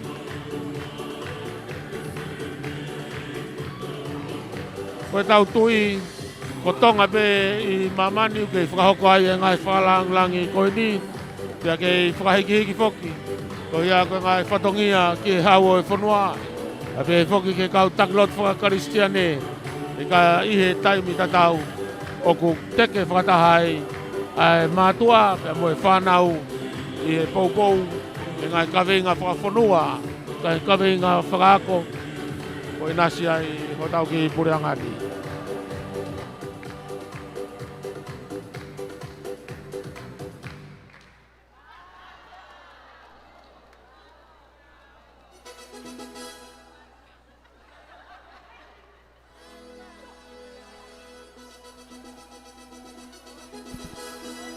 Na ia i whuke ngahi project whela lawe, pia mai ngai whatongia ku tau whanonga mai moi a o mai ki ahoni i e malai kula, na ia i ai pākingi, nenga koe project e nia whakatak mamata, pe peke mai ngata ngai whututu ngau e Pureanga, ka ko inasi ai korisi lolotonga ai pia moi ako korisi ko kuini salo te, i e ngahi aho whatua e ako, mea whakafo moni, koe ngau ia ki e mātua tau i whanau. E mātua tau i whanau.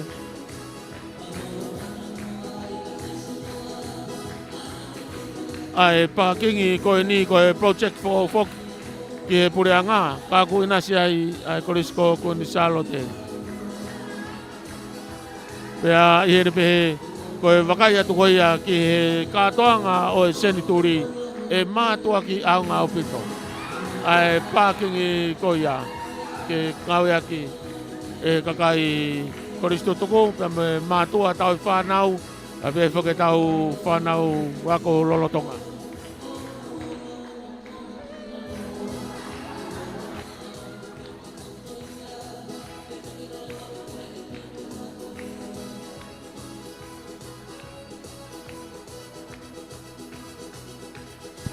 Pamalo ai peki he kau wako tutuku ai korisko kun salote i he angalelei mo e anga ofa ke whakahoko atu ai whamafola whanga tonu koe ni e tau re tio walfit poini mai whaema a pe foki ke tau live stream kau whatatai mo tau YouTube i Broadcom FM 87.5 Broadcasting Pange koe ako senturi ko whaikai ai talanoa pamalo lahi ke kau taha koristo tuku Koristo toko, kau tahalahi ni o koristo toko ko kun salote.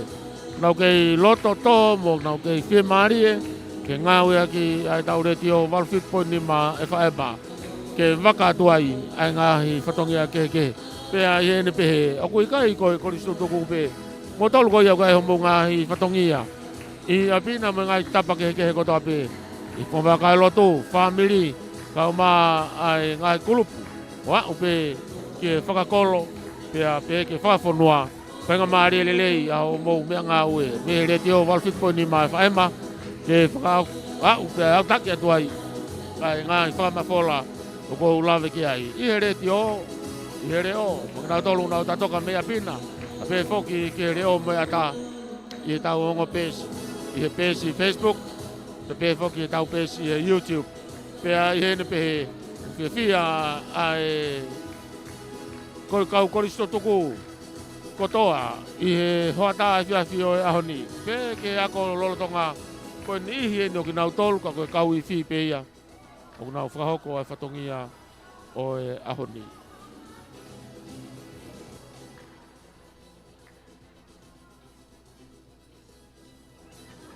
Iai mea tui i ngai momeni ti me heni. Mea mai e tahine kuini ke whakakakato ai ngahi polokalama me ngahi whatongia kotoa ki he ahoni. Ka i he taim ta tau pe, ko polokalama koe aku toe ki he whiawhini, ai koe na kulawe atu ki ane nai ange, ko he polokalama ki he Ko e polokalama ni ki he ilo moko e aho. Pe a kalava pe ko ia. I he lotonga ko e whakako ilo moko. O ki ai ai kau extension. Ko nau tolu e kau resoni whakatata. E whakako ko kau koristo tuku pe i he ngai tau. Wafe ua taha, wafe ua. Ko e uloa ki ia. Kulupu hono ua ko e whakahoi fua. Ai ko e whakawhetai e kulupu uloa ki. Kulupu hono ua ko e whakahoi fua. Tau a ko ni. Ko e wafe ua taha, wafe ua. Ai whakawhetai. Whakahoi fua ko tau a ko e wafe ua tolu. Wafe ua wha. Wafe ua ni ma. Kulupu ia ai tukupa. Ai ko ngai kulupu ene tolu. Nau whahako ai whatongia. Oi aoni. Ko ni hipoke nau tōna nau form fitu e tau ko mariwa tu. Nau hoko nau tolu ko kau wako tutuku. Pea ko nau tolu ai whamui mui taha oi ako tutuku. I he senturi oi ako poko tau te au ia. Oi ako anga ko kuni sa lote.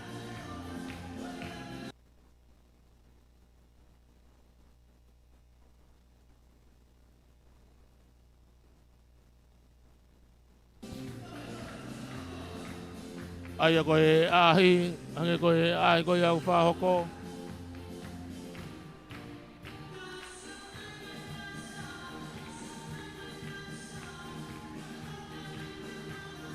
Ia ngahi mō me niti si pe ia miheni ko whoki mai ai tau polokalama ki he holo whatahanga. E ako lolotonga tau kinas whatahai. Pea mo e kau koristo tuku nau kei malaria e ngahi whasi. Kalama pe ngai re soni whakatata i he lotonga koia ilo momoko. Ko taha whakene ngai polokalama ko mape mai he hala whanonga i he senturio e ako na tolu nau whotutu e ngai polokalama e whakahoko i he aho koia. Ko tō mai e whakahoko i aho ni. Ai ngai hiva whakatata mai na peko ngai re soni whakalotu. Ngai hiva whakalotu whakatata i he kau koristo tuku. Pea kalava pea ngahi re son ko ia. Whako ture vai rea whamalo. Whako ia pure ako e ako lolotonga. Pai whakau. Sela ala taila kepa. Kalava pea rea whamalo. Mui mai a himi. Himi tuku e lau e wā whiwhita. Pea whoki ke lotu mo e keresi. Whako ia whakau tuka tā mere ana ploka. Sea ia komiti polokalama o e seni turi. Pea toki whakakotai pe ai whasi whakawhonua. Ka koe whiawhia o ahoni, whakakatu ia e he kau whiwhine me he ako tutuku ai korisko kun salote. O ku whai eiki pe ai ngahi whiawhia. Ngahi whiawhia o aho. Niongo e nea alo tāmaki tō pia mohono vai. Malawa le rei pe ngahi polokalama me ngahi whatongia. Whatonga ia koe tahi ni kuini. Mea mai ki ne mea lere ke mea mai ki he holo whatahaanga i he lolotongani. Ai aku malu au pito ai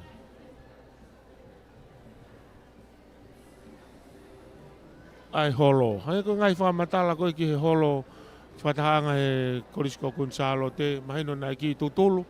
Pako huinga ia hono whahoko. O ngā oe whakarerei. Pea koe lawa ne ngā oe whakarerei, hau ki hono wari, pe whatu mono ngā he mama, ko mamangi ai holoni. Pea ihe ene pehe, kau ai pehe whiawhia mo teu koia, oe kātoanga oe senituri. Wakai whapeke tau taimi, toene miniti e hong whuluma walu, pe hau tonu ai ono, e whiawhi whalaiteni koe aha ua fulmaari o Februari tau a whema ua no. Koe tau whamawhola whakahanga tonu, o tonga whakangongo ai pe ki he tahene kuini, me atu he ne ahia e ngā hinga aue me ngā he projeki i he korisi api ako lolotonga. Kamata me he holoni, holo whakatahanga ki he wharemohe o e whanau ako, pe pehe whoki ki he wharekai mono ngā hi peito, a ufoki ki api ko pētani ai whalawalawa o ngāhi whatongia ko ini. Ka i he taim tatau pe, ka i ai whiawhia ke whakaunga atu. Ko tau polokalama, toi pe ai ki polokalama mga ngai mome niti pe. Aia koe ilo moko kau whatahat ki ai me ngai hiwa whatata. Koe tahine koe ni eni, kone mea mai. Koe whawhi au. Lawa ia ahi ahon. Ifi ai korisi lolotonga me korisi ko kun salote.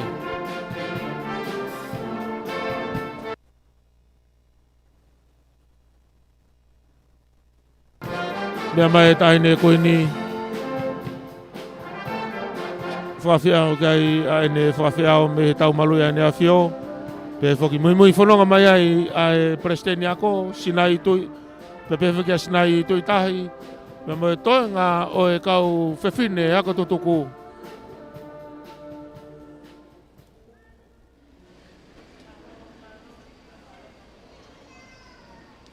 Whoki mai ai prokalama ki MC ahoni. Hoko ata ki tau ngā aue. Ko i kuna e mea atu ai tahine kuini o mea tonu ki he ngā aue nai whai hono lotua mo no huwhia. Tawange na ne lau maali e lelei ki he whatongia nai whakahoko. Pea ke langi ia pea e otua i e tau mea kotoa pe. I e ho wani e kole lewa pea tukuange ai whai ngā maali e ki he ngahi to uako ki mui. Aia koe whatongia koe, i he tau mawha i he aho sāpate, hangepe ko ia kua mou mea i, hei kai malawa ke whai ai e tau whakame i te, e tau ngahi tau o lunga whakatonga. Ko ia e whai lewa he whakame i te e ia, i he whai aki e tau ngahi lea kātoa ngā. Ai whakawhetai, pea mo he whakahoi fua, pea mo he tukupā. Pea whatongia aki e to uako, uawhe maa ua taha, mo uawhe maa ua ua, tēnā hanga e nā ua whakatātā ia to e hiwa whakawhetai, ko hono tau mua koe whakawhetai. Pea hiri pe ko ia, pea te tau hoko ato ai pe, ki he to uako uawhe maa ua tolu, pea mo uawhe maa ua wha, ki he hiwa whakawhetai, ko hono tau mua koe whakahoi fua. Pea te tau hoko ai pe, ki he to uako whakamui taha, nā nau toki osi atu i he tau ko osi, to uako, uawhe maa ua ni maa, te nau whai e nau tolu ai hiwa whakawhetai koe tuku pā. Ko iau ko kore atu ke ngahi to uako, whakawawe mai, whie mau e mau, pea moe wawe e whoki, pea pehe ke mo whawhetu utaki ke pule mea lea o hoa tāni. Malo.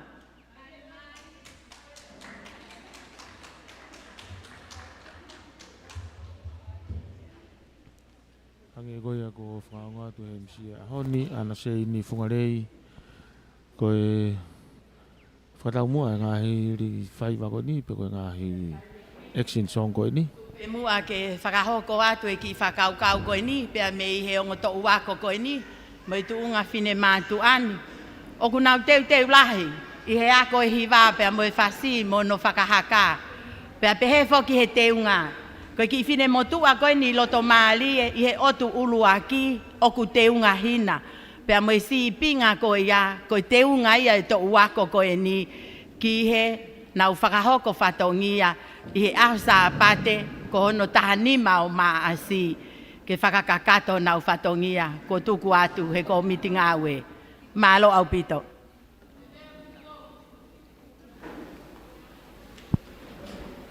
To wako ni wawhe wataha, wawhe woua, koe whakawhetai. Hange koe a kua whakaongo, e MC ahoni. Ai koloa o sāpate, he kai ke whahokai ha tau olunga ia, pe ka whakameite. Ai whetoki he ngahi action song. Rotonga ni tā no whasi. Motol koe a he tau reti au tau wakai mai, nau haka whakatatau pe ki he whasi.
ki kulupui a koe whawhitai.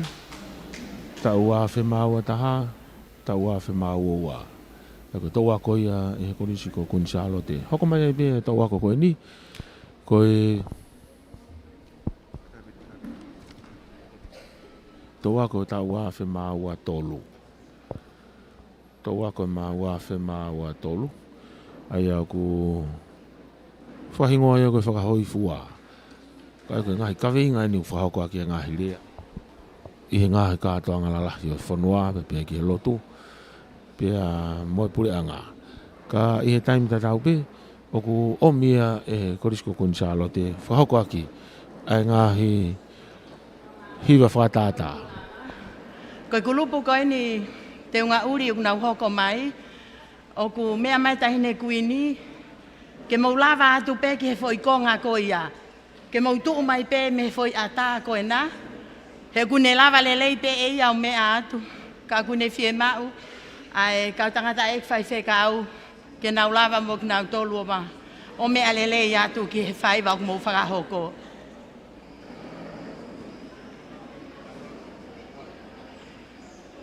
Ia ke wheo tūtū e tau koe ni. Kole atu ke he uafe mau o fulu manima. O smau mai e tau ot ma ulu ulu a tau tolu. I e tawha ake o matapa tapu. He kei te mautoi tari atu.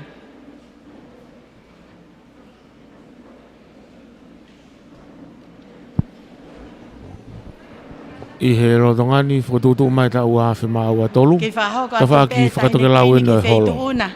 Pe he ke hou e koe stutuku. Mo tangata e pa esteni. Pa mo kau whai whekau. Koe ki whine motu a koe nao ku te unga hina. I he otu ulua ki loto. Koe te unga ia o whakaamu e to uako koe na. Ke nau tui i he ahu sāpate. Ka koe mea pango koe lahi ai tui tui. Koe ia te nau whenga nau lelei taha ke au ki au ko kakato. Malo au pito.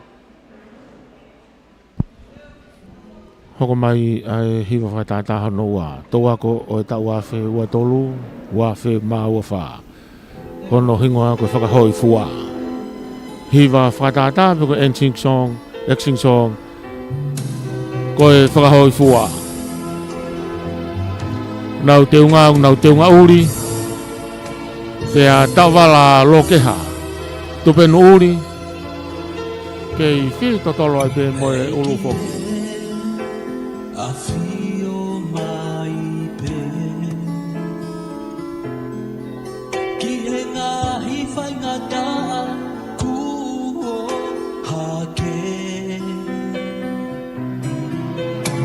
Whinga ai te roro Ke hanga noa ho mau whanua Ke puri ai kohi ho mau kuona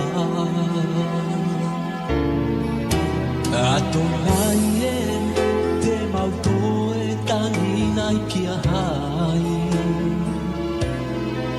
Si e mau whanau, si sue toko ni mai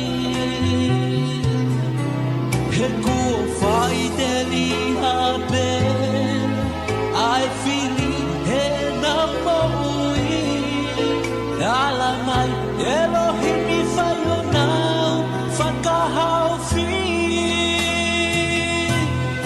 Tana tonga tumu ke na rotu O kone hamonu Ma ai whanua Mohono kahau I kai mohato e huafa E te una moe whanonga Sisue o kuwhia mauko e whanua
lava ia e tau ako tau a whema ua tolu. Hoko mai pe ki he tau ako whaosi eni. Ai ko nau tolu eni ai whamui mui taha e kau koristu tuku.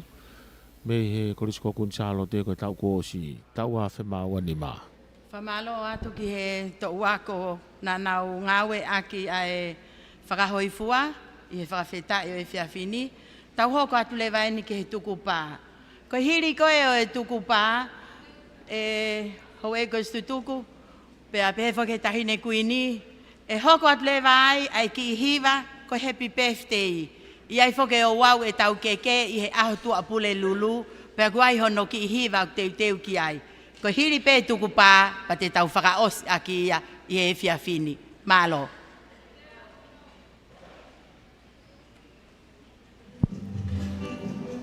Io tau ako eni o e tau a whema ua ni maa. Ko nau tolu ia whamui mui taha e kau wako tutuku.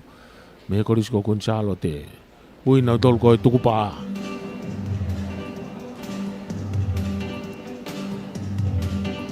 Nau tore ka pito pe, e ko toko taha fitu eni.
Whakafofa vito ai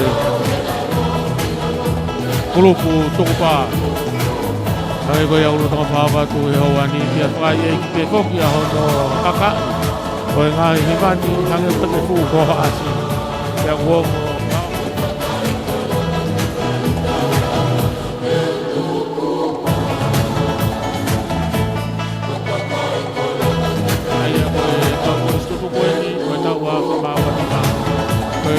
koe nai he form 7 ni he tau kua mari watu. Nau ko te pulu, nau te wa uri foki.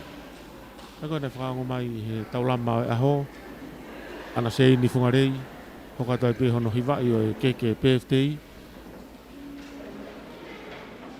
Samiu Adiola, pia mo ne kau ifi. Mau mo to tolu ke nau hiwai. Ai happy birthday.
Patulo watu pa mo feitu una. Koe whawhetai ia o e senturi, koe mo ui whahoi tuku pā ke he o tua, koliskuin sā lote, tue. Koe whakaamu a e tahine kuini, pe mo e ko miti ngā we, ho e kolistu tuku. O os mau ko toa a e hiwa ia koe koe silolo tonga. Koe fie mau en mo tolu ke mo mau, ya tau kau whakataha ko toa pe hiri hono whakaola o e keke. Whawhetai ko tau au mai ke he tau mui e tau polo kalama. Ko hiri pe whakahoa a e hoko atu ai pe ke he rea whakamalo. E whakahoko atu ia he whaiwhekau pure ako, whaiwhekau se lalatai la kepa. Hiri ko ia te tau hoko atu ai pe ke he himituku, whakahoko atu e wālo a whiwhita, ko e whakafofonga me he poate ai koristu tuku. Pa te tau hoko atu ai pe ke he lotu tuku, e whakahoko atu ia e he whaiwhekau, toke tā mele ana puloka, ko e se aia e ko mitinga au e polokalama e senturi, pe tau whakaose ai pe ki he fast whakafonua, e whakahoko e kauifi, malo au pito.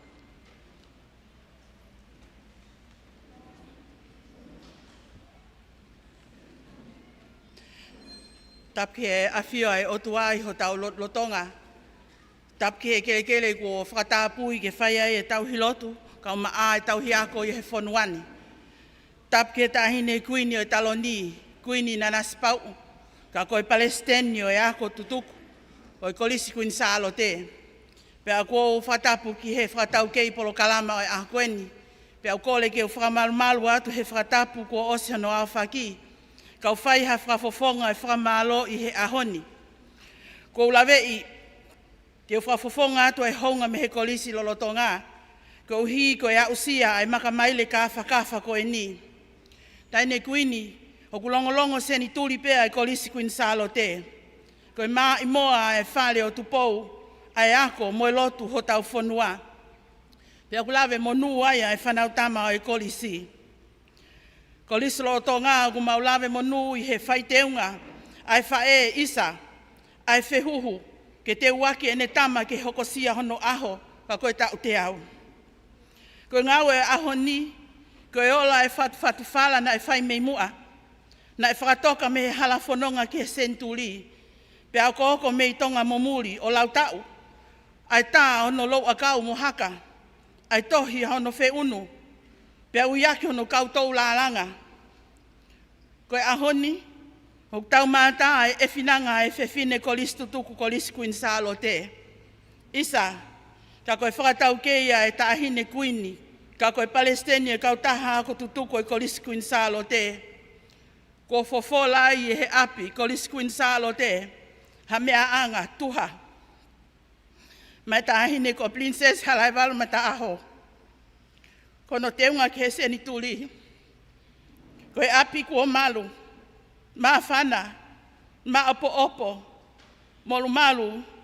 Pea mau luta ke tauhi ai hai whanau. Lawe monu e toinga i kolisi lorotonga. Io. Ko whakai ono poni a ono sipinga.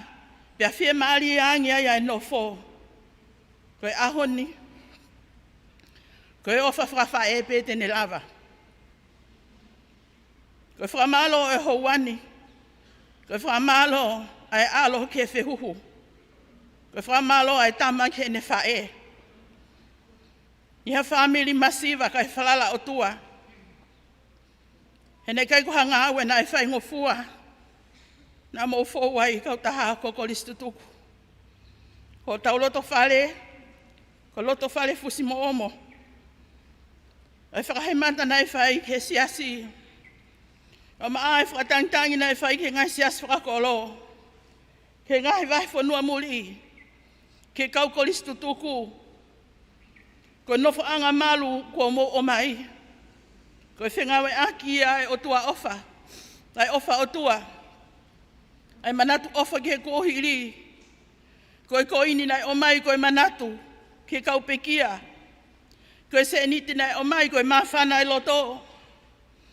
Ko e sieke nai tohi ko hiko e mamahi i ako. Ko e fuaki nai whai ko hiko e mate aki i loto. Pia nge ko e whakatangitangi nai whai ke ngā hikolo nai whai ai ai whenga. Ko e ki foi whao nai whakamau aki ai whare mo e piliki nai whakawai aki. Ko e tau mehe ai anga mea. Nai masiva kai whonu ofa. O kui kai hale ai e mau ke ma whakamalo a tahine kuini. Mo heo e kolistu tuku. Ka koe lotu pe. Ke whakawhonu tāpo aki mo tolu mo whakamanu ia. I he mea kotoa pe ai au ku mou whai. Mea moe ngā aue au ku whai. Whawhetai ki he eiki. Ko hi ko tataki ai wheitu una o whakatau lama e ngā aue au kau taha ko tutuku.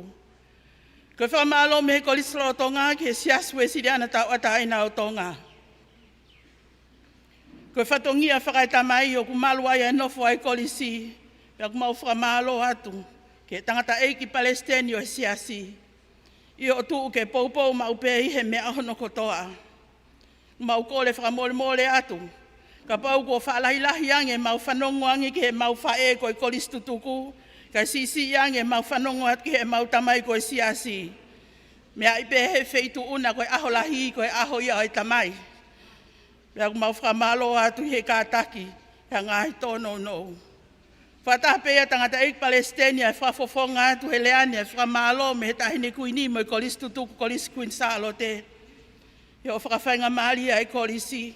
Ke au taki mai ki ai hawhi e tokoni mo hawhi e ofa i kau taha ako tutuku. Ke ono ngahi loki ako. Ke ono ngahi polo kalama ako. Pia ke ako no whamau o kumau whamalo atu. Whamalo ke Palestini ako whaiwhikau pule mo taula eiki. Whamalo ke he poate. Kau maai kau maulakanga hono kotoa pe. Whamalo ke kau kolistu tuku hono kotoa pe kua mea mo mea heni he ahoni. Whamalo ma ke he foki ke kau kolistu tuku anu silana na whaki mai e ngai sea whaofa koina. Kau maa ngahi te pile ua ngeau. Sea tahawhe. Pea pe he foki mo e whamalo ke tahine kuini ko hiko e ne whakawae ai whakatau e ngahi sea ko ia. Pea pe he foki ke tahine kuini ko e sea pot ngawe a whawhine. Ai loto whakamalo loto honga atu ko hi. Ko e whaki na e whai ko e sea e wangiau ni manoa. Ka maa te pile he tolu ua mono ngahi nau nau ma ai whalekai. Ko e ngawe aho ko eni. Ko e ola o e whetaki nima. Ka maa ai whepoupo waki. Pea ku maulawe monu ai ai ko lislo tonga. Mau kau whataha pea mo i kawe inga. O senturia ia tau whanonga i he whonu whawheta i ho mau ngahi loto. Ko uhi koe ngahi tāpua ki o mau lawe manu ai. I he mau whaamu ke whahoi fua e mau whawhiangai hono kotoa pē. O e mau tuku pā. Ke mau whaia e teu whewhine ke tuha. Tuha mo i pure angani. Tuha mo i whonuani. Pea tuha mo i pure anga o tua. Ka iai hato no o e whahoha e aho koe ni. O ko hu whanga pehe lotu. Lewa he kau tatau atu.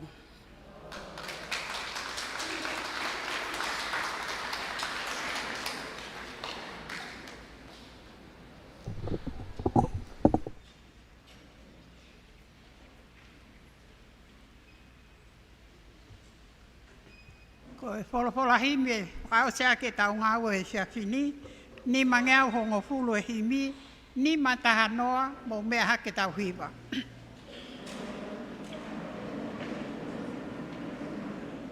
Si isu ke mau maau, e ko ngahi me a kotoa, tale ni ti ngahi tau, whanau, whare mo koloa.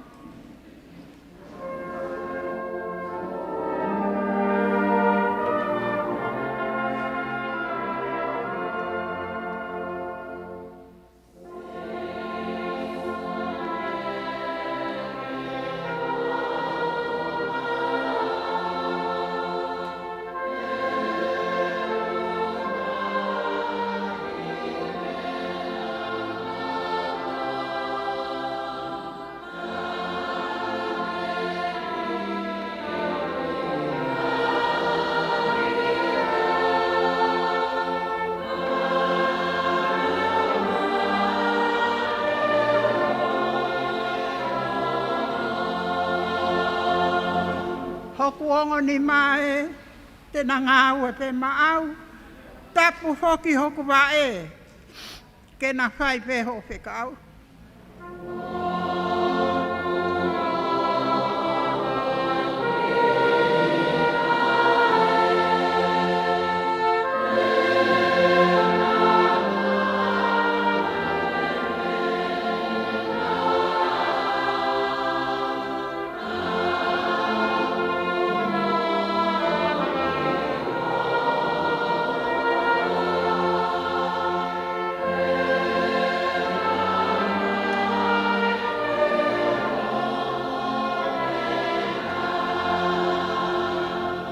Siliva mo koula foki, kua koa pano ki he eiki, o i kai pēte ta ofi, haku konga se niti.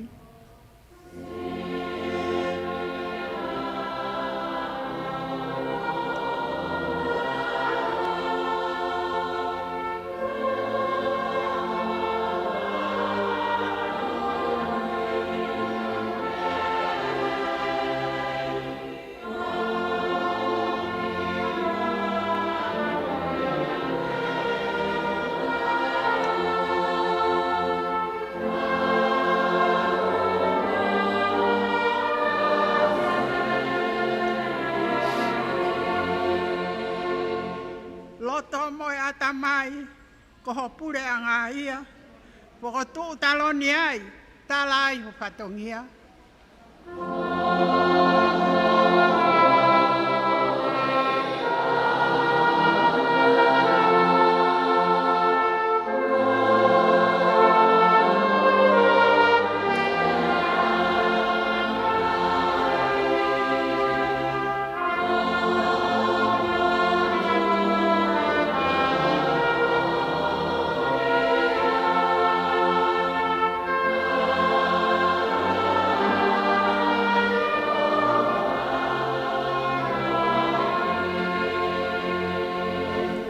Me ata e tau e mooni, hono uke pe sia.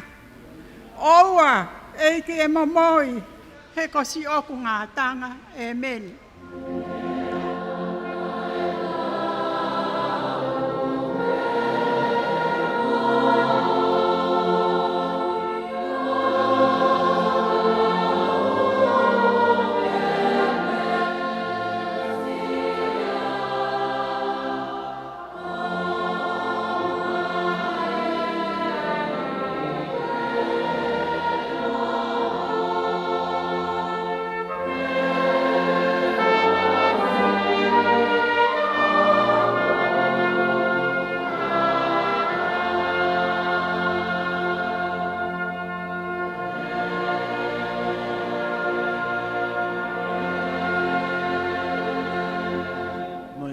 nei ke tau lotu.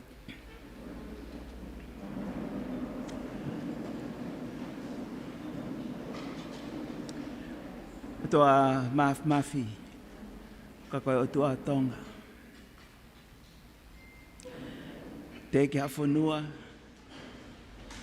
te nau whakahingoa, hao awhio. Koe o tua ea ke tala apiat ki aia tonga. Hange ko mau, pai nohino e a koen, koe kuonga kotoa pe, na ke os whakanofo, a mea kotoa pe ke hoko.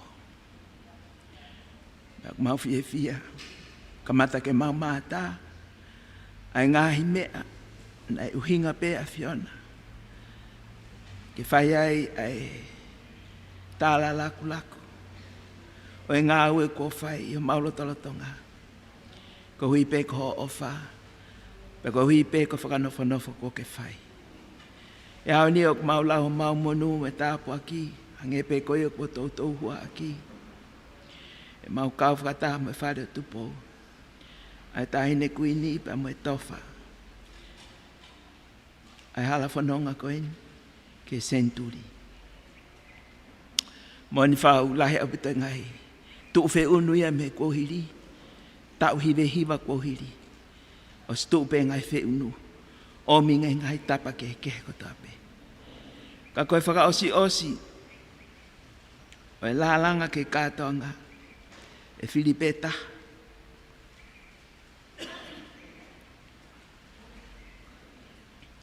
Ko ne lava. Ke whapapau. O kuhangaton. O maa opo. O kutuha. A moi kātoanga. O kai ko hawhala pe. Ka koe kie. Koe kātoanga. Pa moi o tua mafi. O whai kai mau tuku pā. O mau whakaongo, mau whakawhanongo. Ke tala a ho kātoanga. Ke tuha pa moho awhio.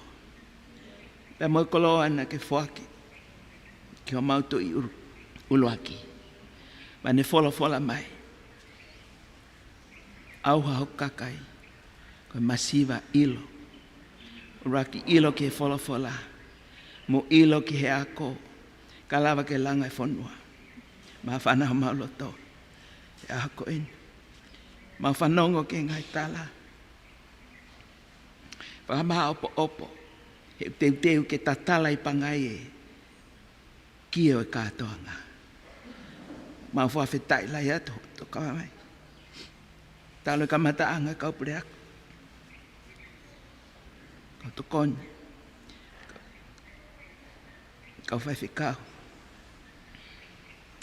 Wao mai ke ahoni, ia maulotolotonga.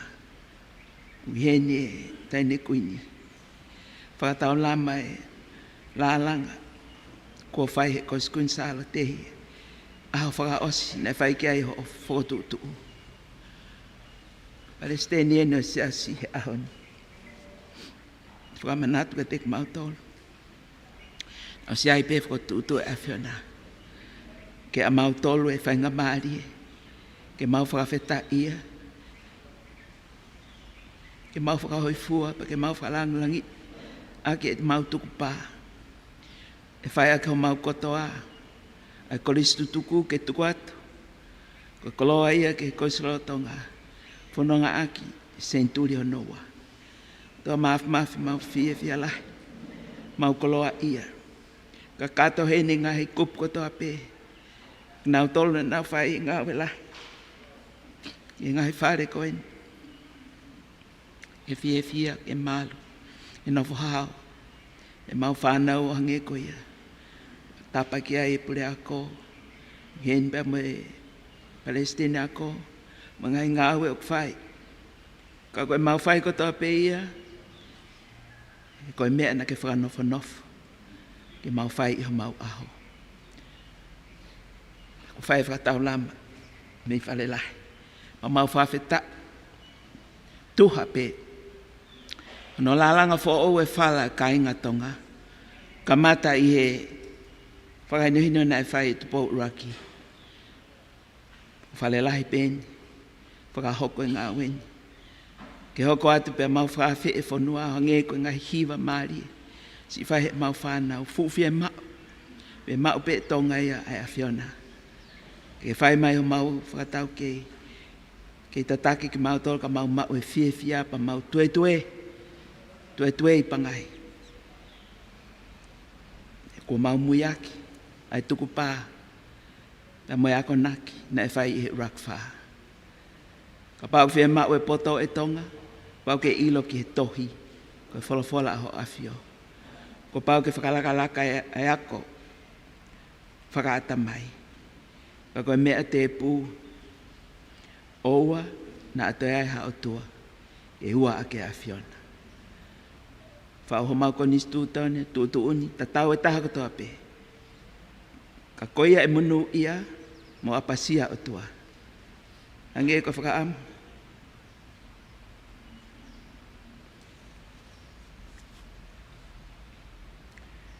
Ko whae Palestine.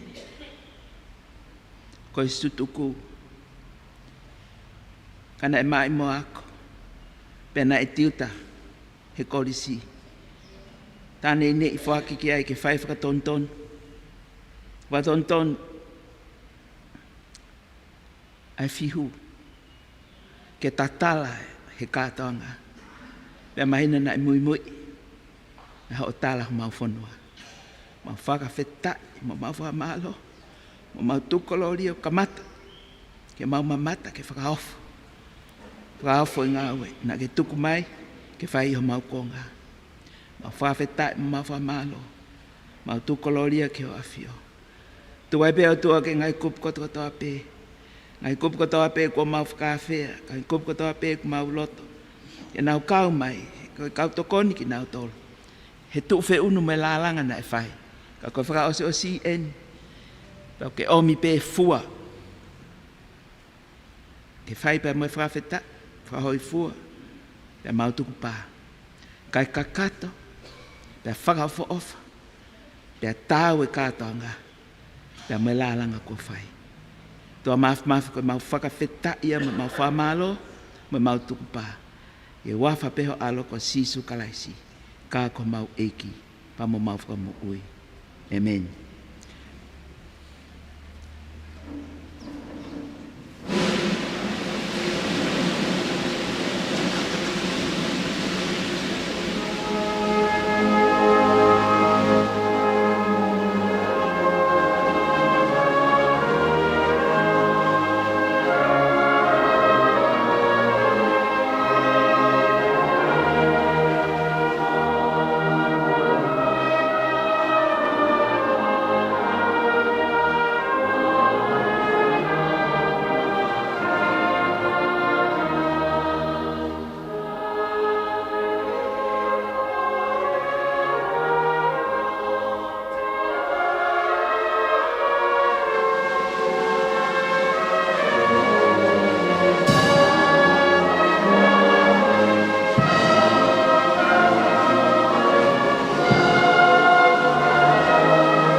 Ke tau whai ha whakapapai tolu.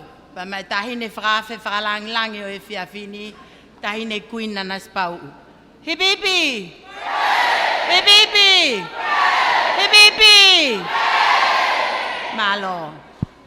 Koe lau kakato i a proklama tāpaki e ngai proseki ako nofo mau. Mei he holo whamanatu. Me holo whatahaanga o e korisko kunsalo te. Mea ato e whawhalanglangi, tahine kuini na nas pau. Whawhea o ki ai tātai Palestine se asue sirena tau tai na tonga, pe ke whawhakau pure vai whanua, Palestine ako, pe whoki ki hoi ki koristutuku o e korisko kunsalo te. Ia whoki ai whiawhia ko hea kono ahia ngahi poloseki ki he holo. wharerei o e holo whataangani, pa pe foki ki he whare mohe, kawai ai pe tō mo e wharekai, pe foki ki api ko pe tani. Ko e whamatalanga au e na e whakahoko, e vika fusma alohi, ko e whiunga e whakamore ki he wharerei mo e poloseki ko e ni, me panga e ono miliona tupu. Ko ngahi lelei ko au sia e he whanawa ko lolotonga, i he ahoni, na au sia e ngahi koloa lelei, pe ki he nofoanga, pe foki ki he whare ako, ngai polokalamba ako. Whamalola he foki ki he kautaha ko ako tutuku, ai korisiko konsalo te, i e nau loto lelei ke whafou mo waka atu, ai whamafola whahanga tonu ko e ni, i he tau reti o Walfit po ni mai whaema, pe ki he tau Broadcom FM 87.5 Broadcasting, tau pe si Facebook, pe foki he tau live, i he tau YouTube, ai a koe whamafola o e whiwhini, whamalolahi tupu e mihi angarerei, ai kautaha ako tutuku, ai korisiko ko ni Charlotte. Whamaloi au ka huanga au e ki e whiwhini, i hono toanga i ngahi reo mo ata, pe ki he tau reti o, whahaukat pe ia e fuatarevu tuifua, ko e ongo whaita ki he aho, ko aripate ki sina, pe foki ki a pita takafua. Me he tau reti o Walfit po ni mai whaema, mo tau live stream, ko au whirisonu whina anofa, ko mau tatawa tuhe me he whare whataanga o e korisiko kun Charlotte, tau foki ki whukno sima i he Vigilani House, ke ngahi toenga o e Polokalama. Malo pito mou mea mai ka mou mea.